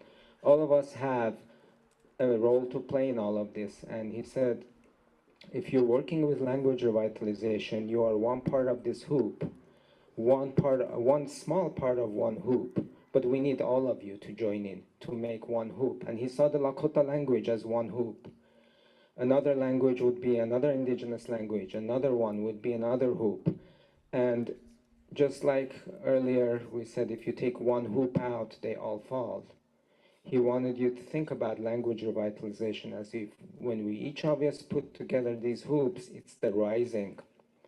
It's that whole rising that functions together, and he connected it to human spirituality. And he said once we do language revitalization is one of the key ingredients to making humanity whole. And he said in that diversity of all those colors and all the people around you, you will come to the realization that we are the same but very unique at the same time. So those were the messages I learned from him in summary. And I think it's been a hard week for me to even think about this. I've come from a long ways, and I think I spent most of the time wondering how I'm gonna, and when my relatives asked me to stand up here, what I'm gonna say, it's overwhelming. But like his heart was so much in the language revitalization that I think many of us wouldn't be standing with the same energy as we are without him. So as he journeys on, we carry that energy, and I want to think about it as he makes his journey, and in that journey, all the lessons he taught us, each one of us makes those grow, and we go forward from there. Lekshi Tayamanio Doksha Ke Wanchian Kiktelo. Oh, Pilama Happy.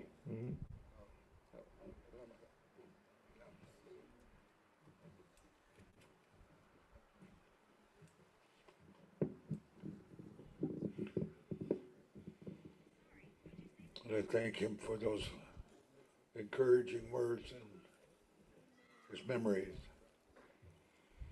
We have a song and story, Takuya Funake, if they can come forward.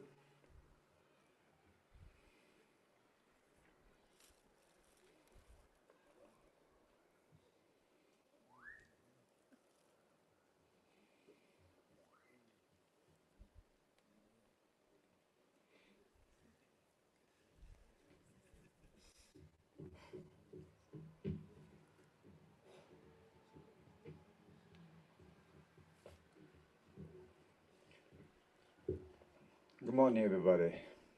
Not good morning, but good afternoon, almost.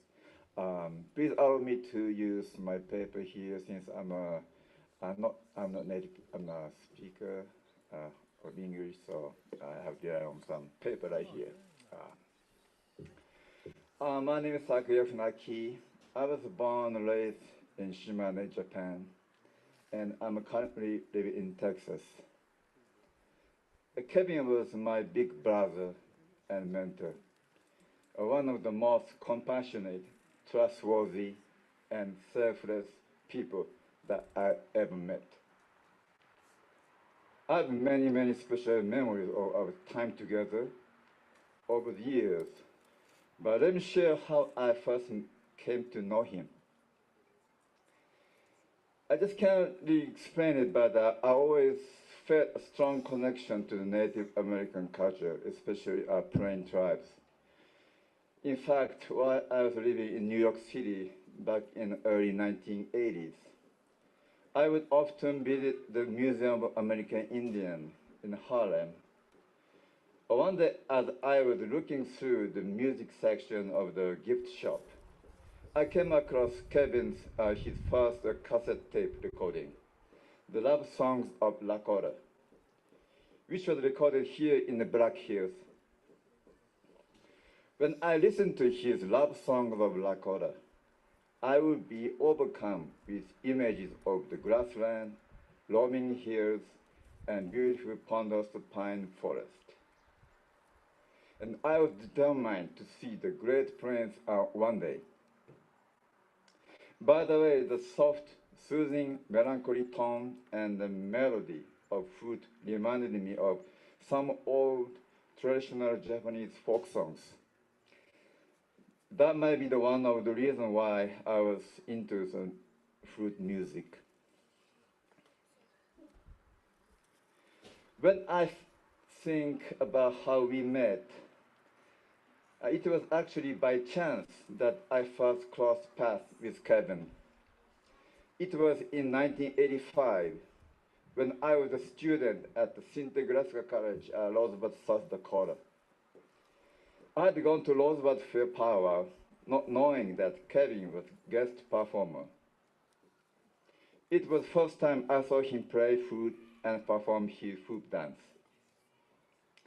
I was so excited that I recorded his entire flute performance as keepsake. It would be another 13 years before I actually got to meet Kevin. In the meantime, I spent 2 years on Flathead in the reservation, Montana, and traveling back and forth between Japan, Montana, South Dakota, and New Mexico. And I also taught myself how to play the Indian flute by listening to Kevin's recording over and over again. In 1997, ready to settle down, I decided to plant my root in my hometown, Japan. The same year, I developed a culture program where local school children could learn about Native American culture and the deep connection to nature. That same year, I also started doing my own performance. I would perform the Indian flute, but also talk about culture and the background history of the flute. How young Kevin was devoted to preserve old fading tradition through visiting veteran singers like Richard Hubu, Ben Blackbird Sr., and Bill Blacklands, and learn traditional songs.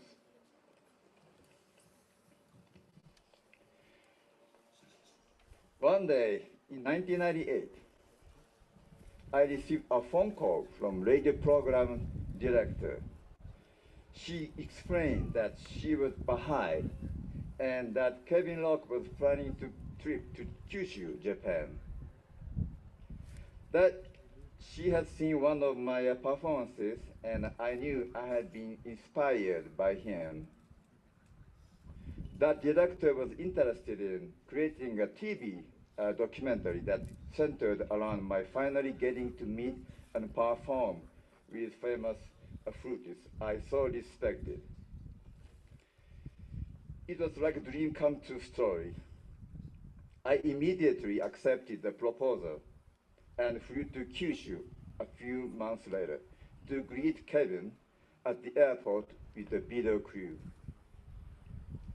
That night, when we were eating dinner together, the camera rolling, the documentary coordinator asked Kevin, "So, what do you think about Japanese person playing Indian flute?" Kevin seemed surprised by the question, and so he responded, "Yeah, that's all right." Kind of confused, I saw his face. The following day, Kevin was scheduled to perform at local school.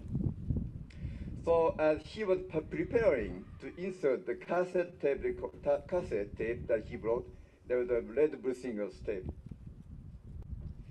I approached him and asked him, I can sing for you.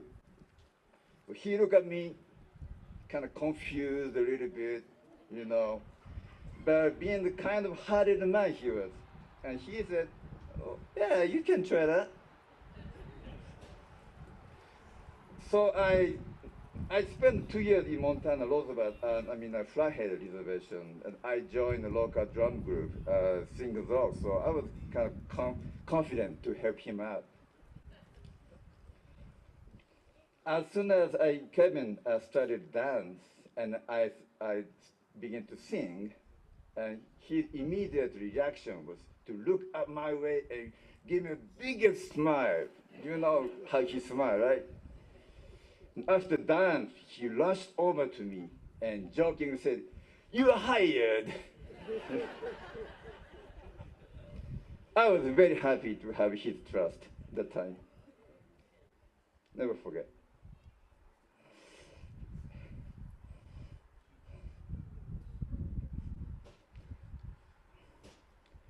And that was the starting point of our 24 years of friendship.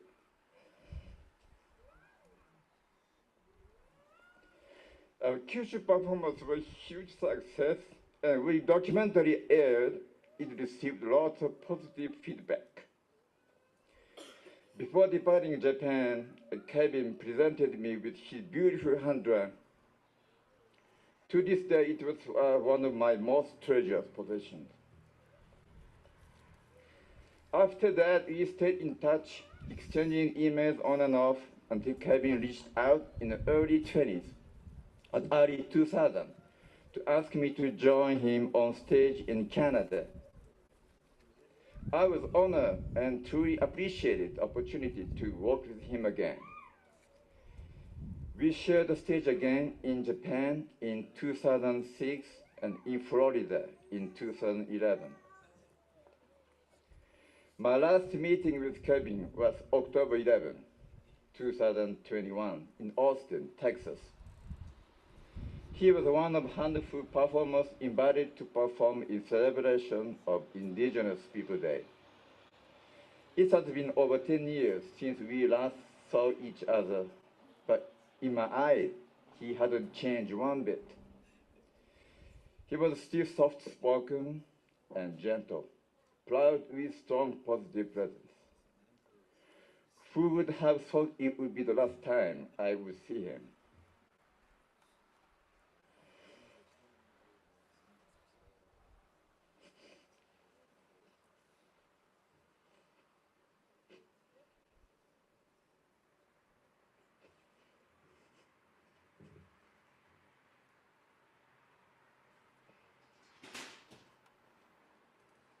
Still can't believe it. He's gone now.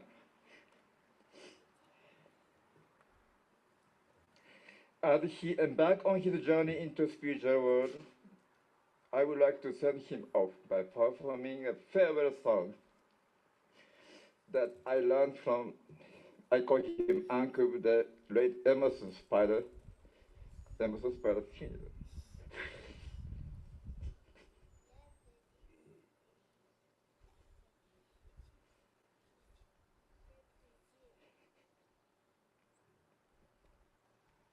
Porcupine, South Dakota. It is Navajo song that he sang in Lakota. And actually, I asked him to translate into English one time, and I translated that words into Japanese because I want to know the Japanese people to know the meaning of the song. And unfortunately, I lost the direct translation of him, and my wife helped me to translation back from Japanese to English. And for the people who don't understand Lakota language, the meaning of the song is, "Oh great spirit, have pity on me. On this day, have pity on me. May I walk in the light of this earth." The song goes like this. I hope I can finish it without tears.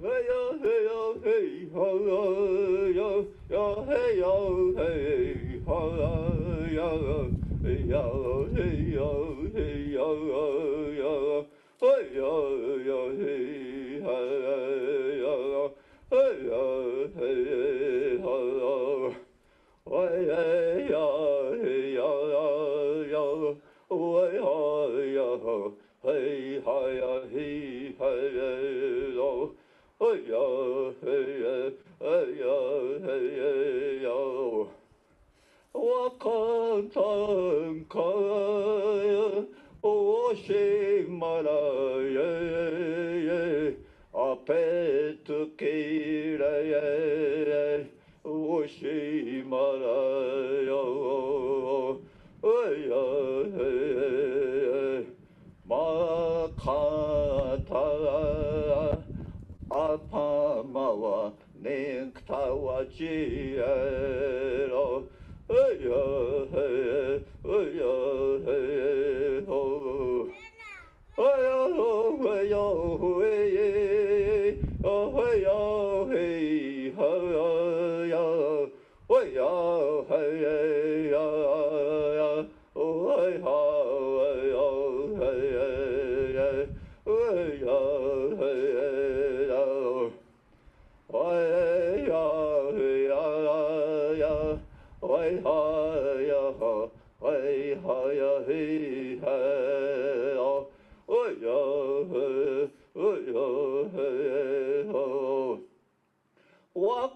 와카타은카 오시마라예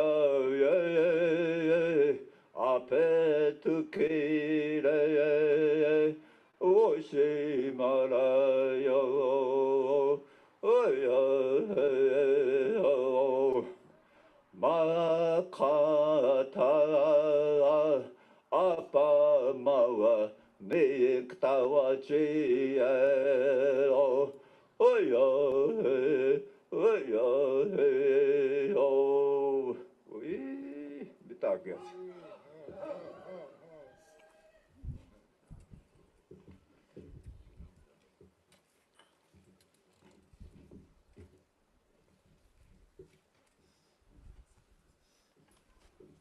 This was a brilliant exemplification of our relative's life over the world and the lives he touched. And the coming of nations that come together through the efforts of one man. That is powerful. This time, we also have the Bahai prayers. Mariam Kadar, Riaz Castillo, and Cindy Catches. To have them come up.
Verily, I am thy servant, O my God, and thy poor one, and thy supplicant, and thy wretched creature. I have arrived at that gate, seeking thy shelter. I have found no contentment, save in thy love, no exaltation except in thy remembrance, no eagerness but in obedience to thee, no joy save in thy nearness, and no tranquility except in your reunion with me, thee. Notwithstanding that I am conscious that all created things are debarred from thy sublime essence, and the entire creation is denied access to thine inmost being. Whenever I attempt to approach thee, I perceive nothing in myself but the tokens of thy grace, and behold not in my being but the revelations of thy loving kindness. How can one who is but thy creature seek reunion with thee and attain thy presence, whereas no created thing can ever be associated with thee, nor ought comprehend thee? How is it possible for a lowly servant to recognize thee and extol thy praise, notwithstanding that thou hast destined for him the revelations of thy dominion and the wondrous testimonies of thy sovereignty? Thus every created thing beareth witness that it is debarred from the sanctuary of thy presence by reason of thy limitation imposed upon its inner reality. It is undisputed, however, that the influence of thine attraction hath everlasting been inherent in the realities of thy handiwork, although that which beseemeth the hallowed court of thy providence is exalted beyond the attainment of the entire creation. This indicateth, O my God, my utter powerlessness to praise thee, and to reveal if my utmost impotence in yielding thanks unto thee, and how much more to attain the recognition of thy divine unity, or to succeed in reaching the clear tokens of thy praise, thy sanctuary and thy glory, nay, by thy might. I yield for naught but thine own self, and seek no one except thee.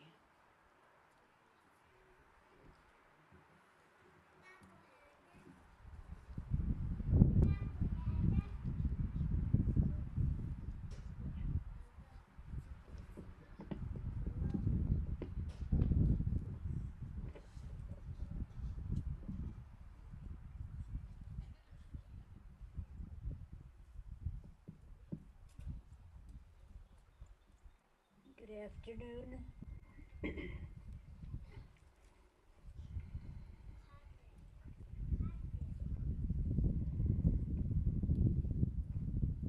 Some time ago, Abdul Baha met a young man who was like Kevin. He wanted to know who he was. He wanted to be a servant of his Lord. This young man was only in Abdul Baha's life for a year or more when he became very ill and he passed on to the next realm. Abdul Baha wrote a tablet for him. I want to borrow from that tablet for Kevin. This is for Kevin. Grieve thou not over the ascension of my beloved Breakwell, for he hath risen unto the rose garden of splendors within the Abha paradise, sheltered by the mercy of his mighty Lord. And he is crying at the top of his voice, "Oh, that my people could know how graciously my Lord hath forgiven me, and made me to be of those who have attained his presence." O Kevin, our dear one, where now is thy fair face? Where is thy fluent tongue? Where thy clear brow? Where thy bright comeliness? O Kevin, our dear one, where is thy fire, blazing with God's love? Where is thy rapture in his holy breaths? Where are thy praises lifted unto him? Where is thy rising up to serve his cause? Where are thy beauteous eyes, thy smiling lips, thy princely cheek, thy graceless form? O Kevin, our dear one, thou hast quit this earthly world and risen upward to the kingdom. Thou hast reached unto the grace of the invisible realm and offered thyself at the threshold of its Lord. Thou hast left the lamp that was thy body here, the glass that was thy human form, thy earthly elements, thy way of life below. O Kevin, our dear one, thou hast lit a lamp, lit a flame within the lamp of the company on high. Thou hast set foot in the Abha paradise. Thou hast found shelter in the shadow of the blessed tree. Thou hast attained his meeting in the haven of heaven. Thou art now a bird of heaven. Thou hast quit thine earthly nest and soared away to a garden of holiness in the kingdom of thy Lord. Thou hast risen to a station filled with light. Thy song is even as bird song now. Thou pours forth verses as to the mercy of thy Lord, of him who forgiveth ever. Thou wert a thankful servant, wherefore thou hast entered into exceeding bliss. O Kevin, our dear one, thy Lord hath verily singled thee out for his love. He hath led thee into his precincts of holiness, and made thee to enter the garden of those who are his close companions, and hath blessed thee with beholding his beauty. Thou hast won eternal life, and the bounty that faileth never, and a life to please thee well, and plenteous grace. Thou art become a star in the supernal sky, and a lamp amid the angels of high heaven, a living spirit in the most exalted kingdom. throned in eternity. I ask of God to draw thee ever closer, hold thee ever faster, to rejoice thy heart with nearness to his presence, to fill thee with light and still more light, to grant thee still more beauty, and to bestow upon thee power and great glory.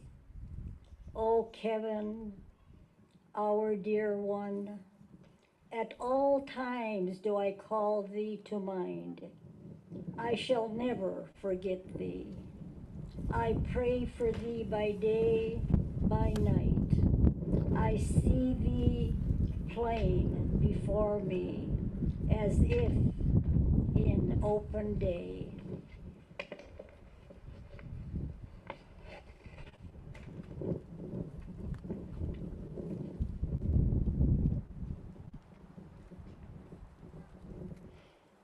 He is God, exalted is he, kindness and bounty. Glory be unto thee, thou, O my God, the Lord omnipotent.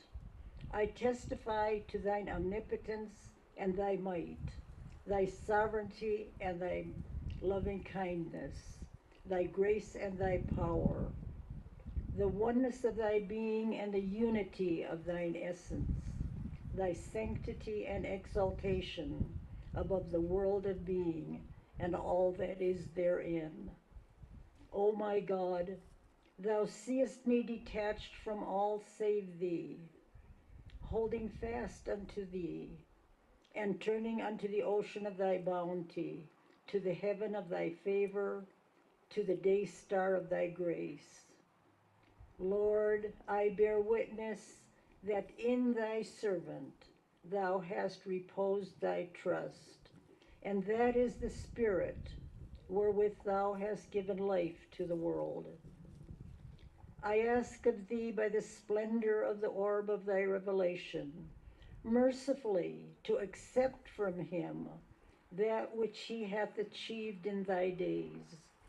Grant then that he may be invested with the glory of thy good pleasure and adorned with thine acceptance. O my Lord, I myself and all created things bear witness unto thy might, and I pray thee not to turn away from thyself this spirit that has ascended unto thee, unto thy heavenly place, thine exalted paradise, and thy retreats of nearness, O thou who art the Lord of all men. Grant then, O my God, that thy servant may consort with thy chosen ones, thy saints and thy messengers in heavenly places, that the pen cannot tell, nor the tongue recount.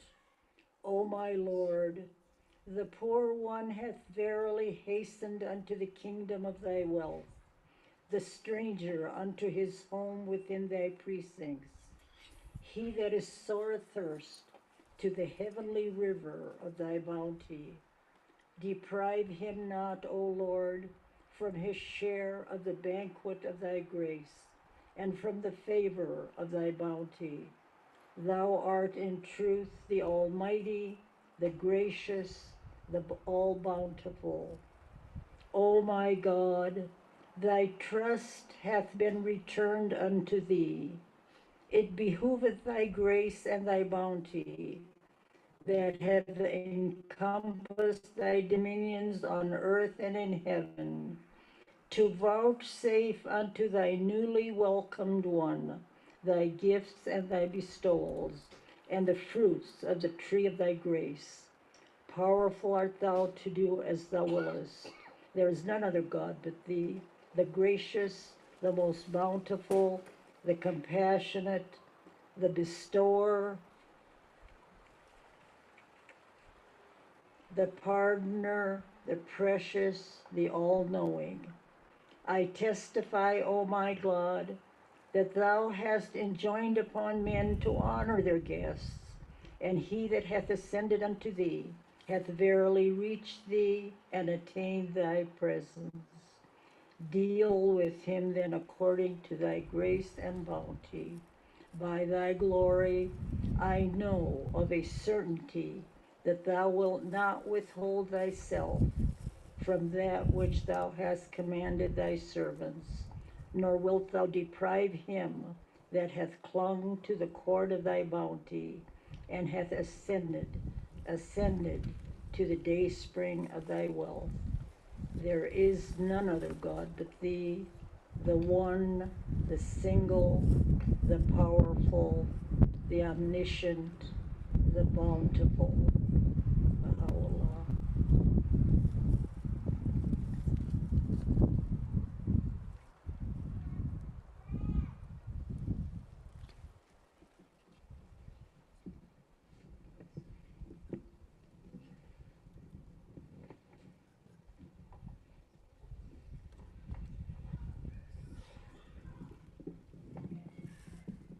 Friends and family of Kevin, I just want to say that I dreamed of these lands many years ago, and some of my Navajo family is in here with us. In a ceremony on Navajo land, it was in Burntwater, we had something called a Eulogy. And during that ceremony, I never even told, I don't think, my relatives, but it seemed like the spirit of the eagle came in and circled, came out. The lion, mountain lion came in, circled, came out. And the deer came in and circled, came out.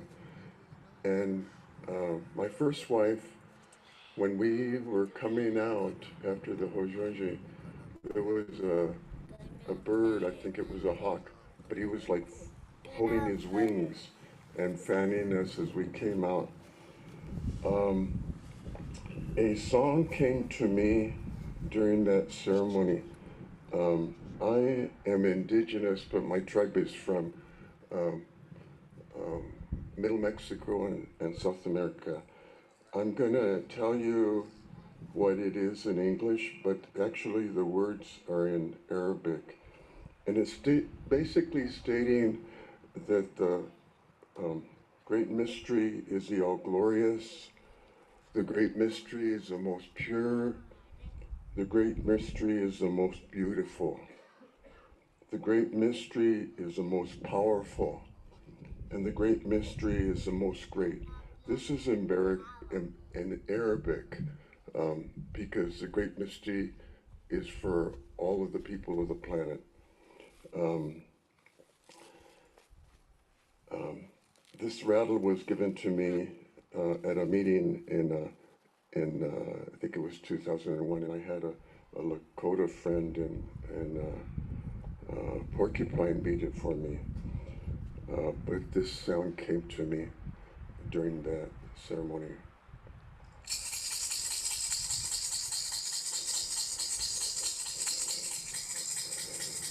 Lauapa, alauapa, alauapa, alauapa, alauapa, alauapa, alauapa, alauapa, yabahalapa, yaliwalo,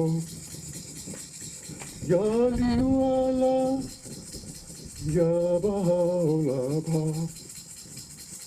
Yabaholabo, Yabaholabo, Yaliwalo, Yaliwalo. Allahu Akbar, Allahu Akbar, Allahu Akbar, Allahu Akbar, Allahu Akbar, Allahu Akbar, Allahu Akbar. Allahu Akbar, Yabaholabo, Yaliwalo, Yabaholabo, Ya Liu Allah, Ya Baha'u'llah Ho, Ya Baha'u'llah Ho, Ya Liu Allah, Ya Liu Allah, Allahu Akbar, Allahu Akbar, Allahu Akbar, Allahu Akbar, Allahu Akbar, Allahu Akbar, Allahu Akbar, Allahu Akbar, Ya Baha'u'llah Ho, Ya Baha'u'llah Ho, Ya Liu Allah, Ya Baha'u'llah Ho,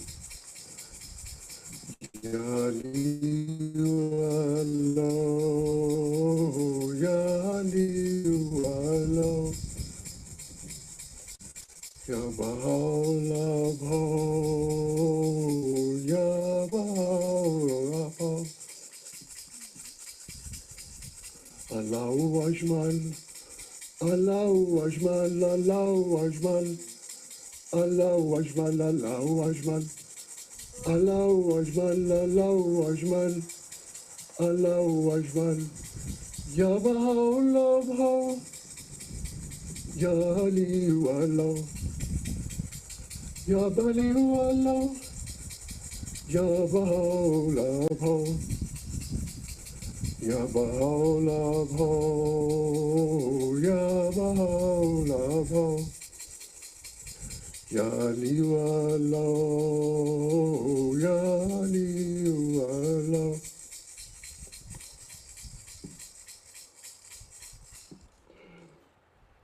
I want to share a short, it is a writing versus a prayer, but to me, my brother Kevin,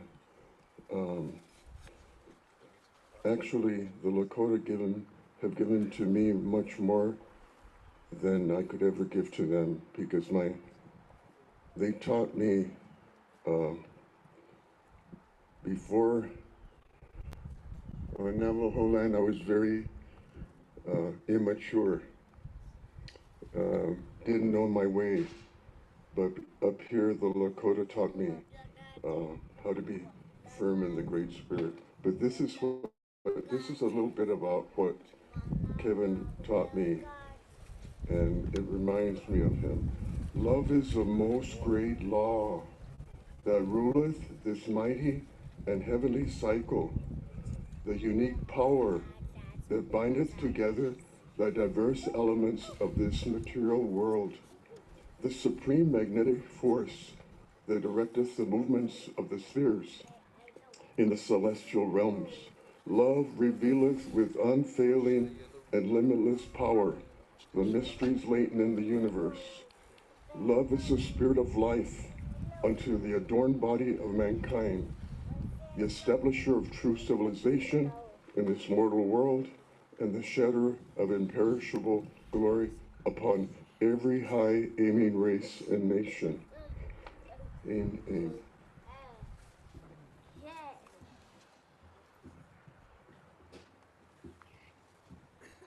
Hello, dear friends.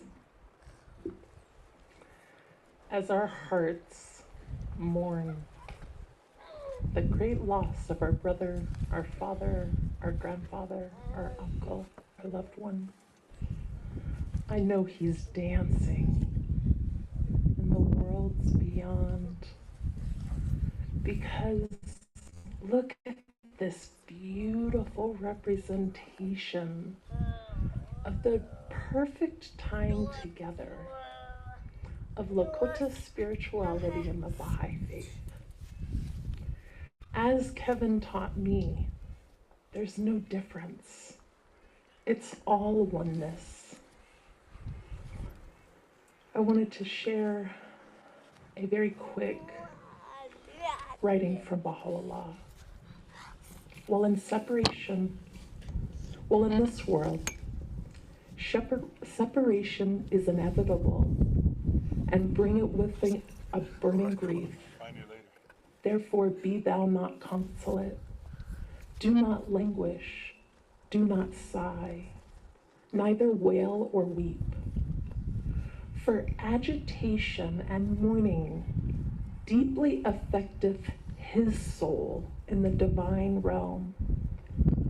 When he findeth that thou art happy,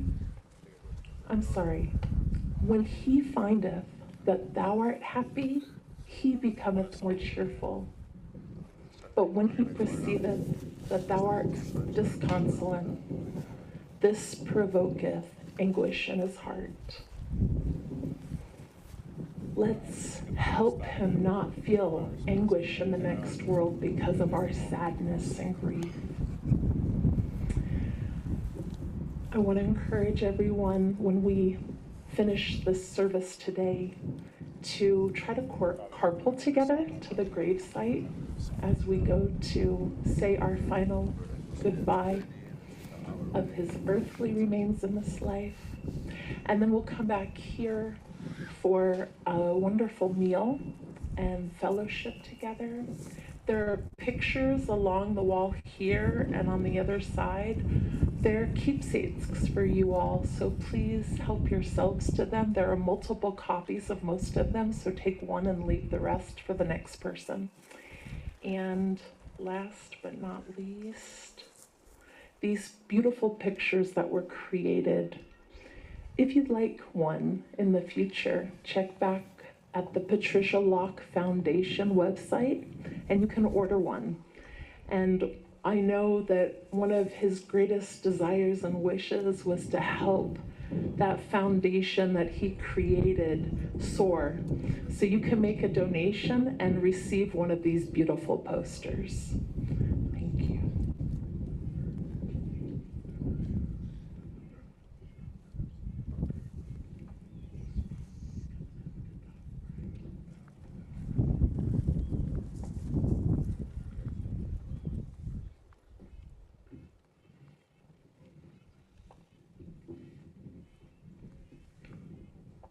I want to thank them for, thank each and every one of them for the prayers that they made and the thoughts that they shared. And we have, we're getting down on time a little bit, and I've talked with the funeral director and things, and with the police escort and other things that are kind of been set for today. So, but at this time, we had the honor song, but we're not sure where the drummers went. All the drummers. Oh, okay. All right, they're warming up. All right. So, I'd like to have them for their honor song.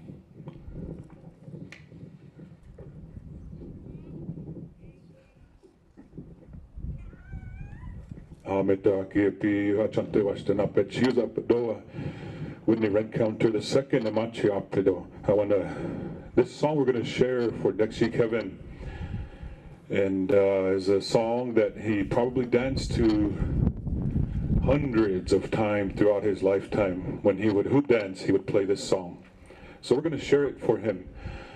And many years ago, Tahashi Duta, Flying Earth, got a hold of me and said, Tahashi, I was supposed to go to Suriname to sing for Dexy Kevin, but I can't go, so can you go? We checked with all the other singers and none of them can pass a background check and they can't get their passports. And so, Tahashi, can you go? So I went with Kevin to Suriname and sang for him, and he would dance for 45 minutes straight. And I had to sing all by myself for him. And so, a lot of stories. So we're going to share this song for him, the one that he danced to thousands and thousands of performances across the world. So we're going to share this song by the Black Lodge Singers at this time.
Thank you, drum group.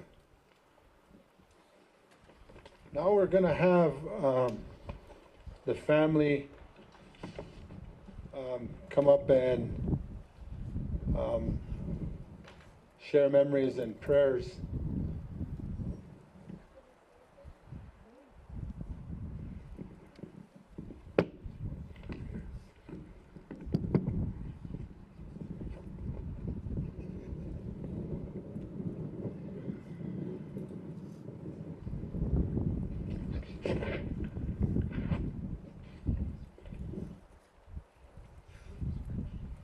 Hi everyone, I'm Patricia Locke and the daughter of Kevin Locke, one of the daughters of Kevin Locke, and I would like to share this prayer with everyone. O my Lord, I am a child of tender years. Nourish me from the breast of thy mercy. Train me in the bosom of thy love. Educate me in the school of thy guidance, and develop me under the shadow of thy bounty. Deliver me from the darkness. Make me a brilliant light. Free me from unhappiness. Make me a flower of the rose garden. Suffer me to become a servant of thy threshold, and covering upon me the disposition and nature of righteous. Make me a cause of bounty to the human world, and crown my head with the diadem of eternal life. Verily thou art the powerful, the mighty, the seer, the hero, Abdul Baha.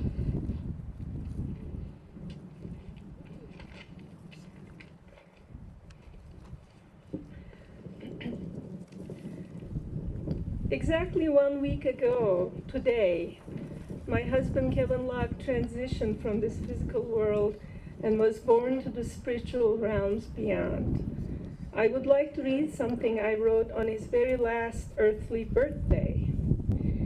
Happy birthday to Kevin. I shared 14 years out of the 68 of Kevin's earthly life with him.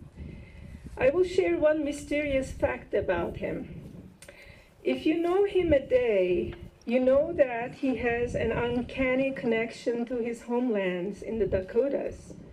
He loves the land with his entire being. It's a complete choice of his own. He lived on, learned from, and loved the land by his own volition. He made a decision as a young boy to settle in the prairies, but that is not the mysterious part. It is that the land loves him back equally. The songbirds give up their songs for him to be inspired on a flute tune. The wind wraps around him when he walks down the tall grass. The sun is sparkling more joyfully when he looks up to meet the dawn, and he loved to be the first to rise to meet the dawn. The soil under his feet gives way to his passage. When he is praying a song, it is as though every leaf is listening. I behold this love exchange when I can, and I truly understand how the land is alive with the spiritual imprint of the masses.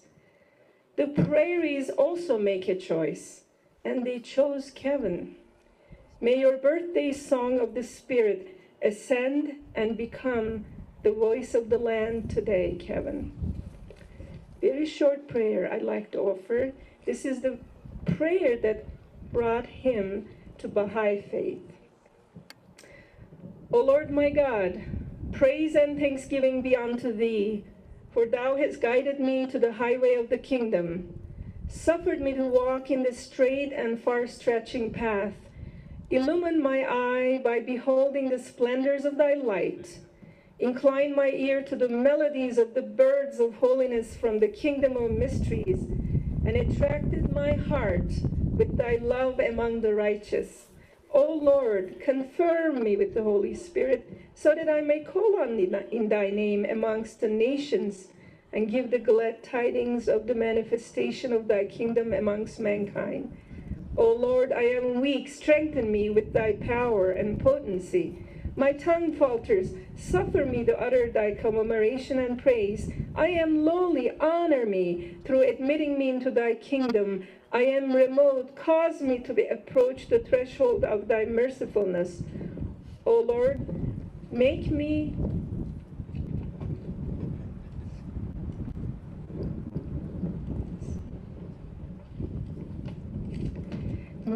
a brilliant lamp, a shining star and a blessed tree, adorned with fruit, its branches overshadowing all these regions.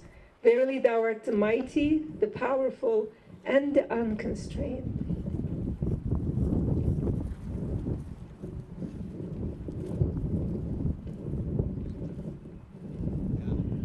Chante Washtewe Machapi, Bedi Arshambo is my name. and I'd like to sing a song before we go. It's a song that was written by John around him for the children, and it's a song that says, I send my voice for all of you here. All of us are the ones that are going to have a hard time. And he wrote this because he said the children are having a hard time. So I want to share this song with you. Oh yeah, Makiaya, Chemakiaya, oh yeah, Makiaya, oh Makiaya, hey, Dako.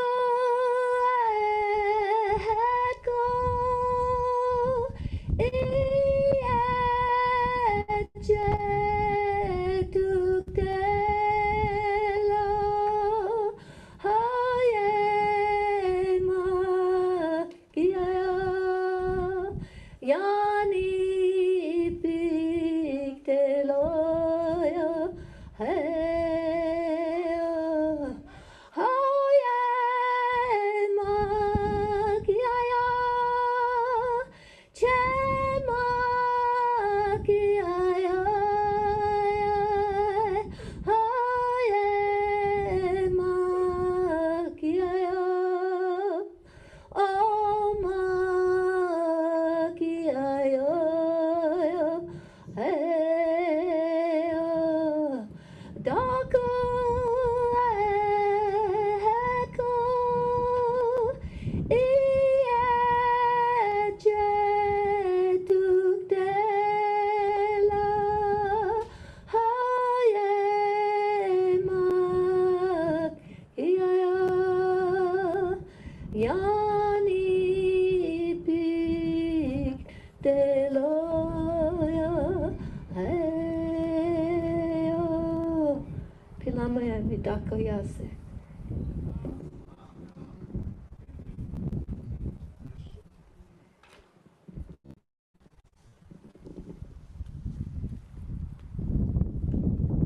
Hello, my name is EST. That's my father, Kevin Locke. He would say, good afternoon, friends and relatives. Blessed are the brief, for they shall be invited back. We got to get going, but I want to just say this about my dad real quick. Today I wear his wapaha, and I said I would never wear one, but he wanted that, so I'm wearing his wapaha. I'm wearing his vest that has a military theme. This shirt right here comes from Windermere Country, which my dad, he made ties with him, and that's his nephew, my Tahashi. This medallion right here, Hung Papa symbol, he made friends with Terry Yellowfat, and his son Dana Yellowfat gave me that. These badger claws, they come from my Tahashi, Iyan, Stony Three Legs, and my Unchi made relatives with that family. And the badger claws for veterans, because a badger never retreats and it doesn't get scared. My dad, he loved me as a boy, and he today he dressed me like I was a little boy. Another time, I had a surgery on my shoulder, and while I was out getting my surgery done, he was saying prayers and he was singing. And when I got out, he really took care of me like I was just a little boy. Just really waited on me and made sure I had my painkillers, ice for my shoulders. So then I went and joined the military, and I made it difficult for him to love me and to reach out to me, but he would still come see me. He came to New York and Texas and Georgia. And when I was in Iraq, I knew the public affairs officer. I said, hey, can you bring my dad over here? It's kind of an outrageous request, right, for a Lakota like my dad to be in a war zone. But he did it. Doug Goodfeather and my dad, they came to Iraq, and we were flying around in helicopters, going to all the hot zones. There's incoming rockets, there's gunshots going off. It's kind of funny. But one time we were cruising in a helicopter, and he took a picture of me, and he titled it Makokia, Flying Earth. So after I got done out the Army, me and my dad, we started reconnecting. And my wife, she really showed me how to, because in the military I had grown a little bit cold and distant and disconnected. So my wife and my children, they showed me how to love again and how to make those ties. So me and my dad, he's still my father, but I talk to him like he's my brother.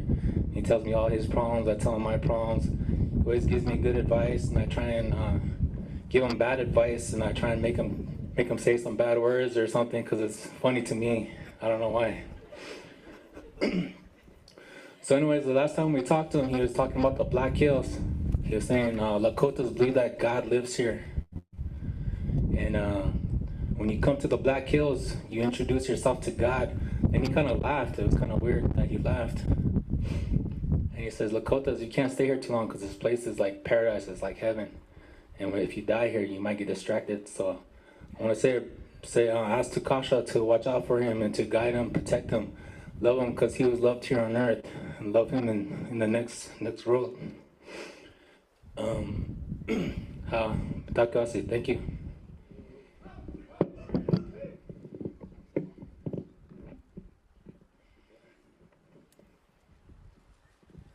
We're going to continue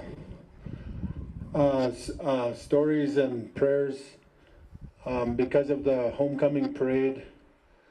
Juania is going to say something, but everybody, we're going to make our way back to our cars so we can get there in a timely manner and not get caught up in the parade and be stuck there for an hour. But we want to get to the gravesite.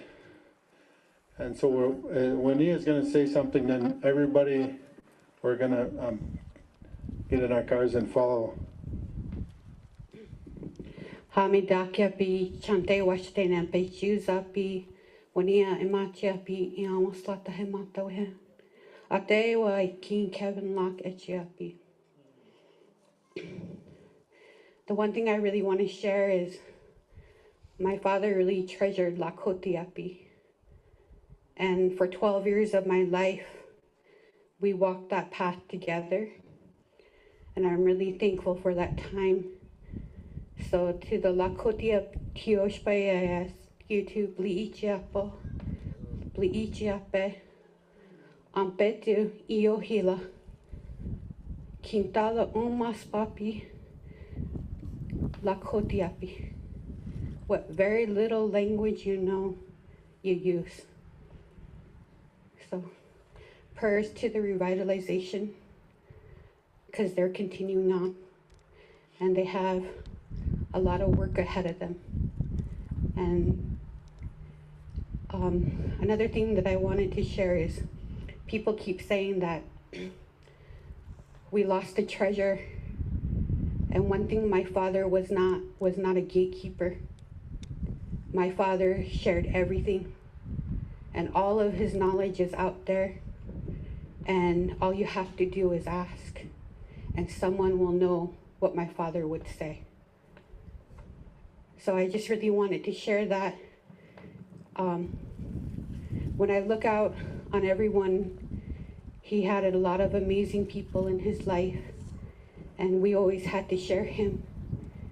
But right now, I'm really thankful that we were never selfish for the love and support that we have now.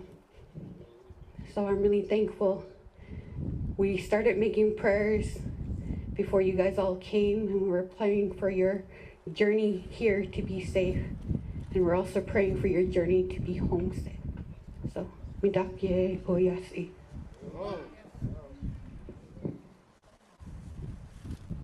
Hamitakia pi chantewa shena pe chiuza pe kimimile amachia pina la koma chaje gia toyata no chak chujue. Greetings, my relatives. I greet you all with a warm, heartfelt handshake. My name is Kimimila, and I'm named after my grandmother. She flies to defend her nation. I come from Standing Rock. Kevin Locke, Tokea Inaji. Like my brother said, blessed are the brief. And I really appreciate that both my siblings, all my siblings, kind of summed up everything that I was wanting to say. My request of you, of all of you who have the stories, all those kids that you heard playing, those were the next generation. They're all meeting each other for the first time. So my request of each of you who knew my dad and have the stories, please tell them to the ones, to the grandchildren, to the great-grandchildren. When they ask, please my dad is still here.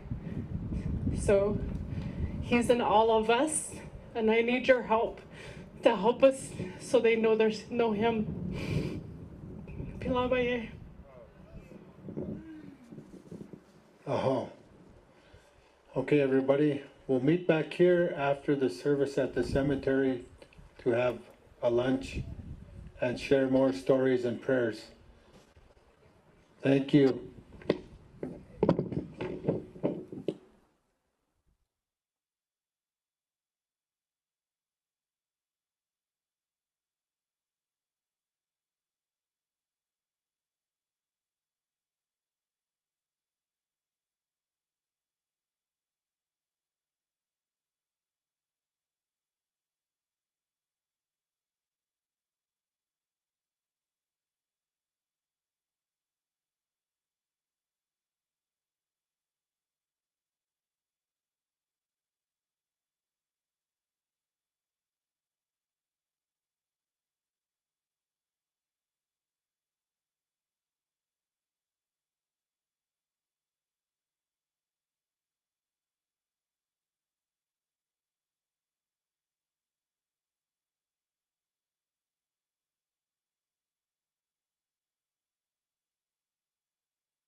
you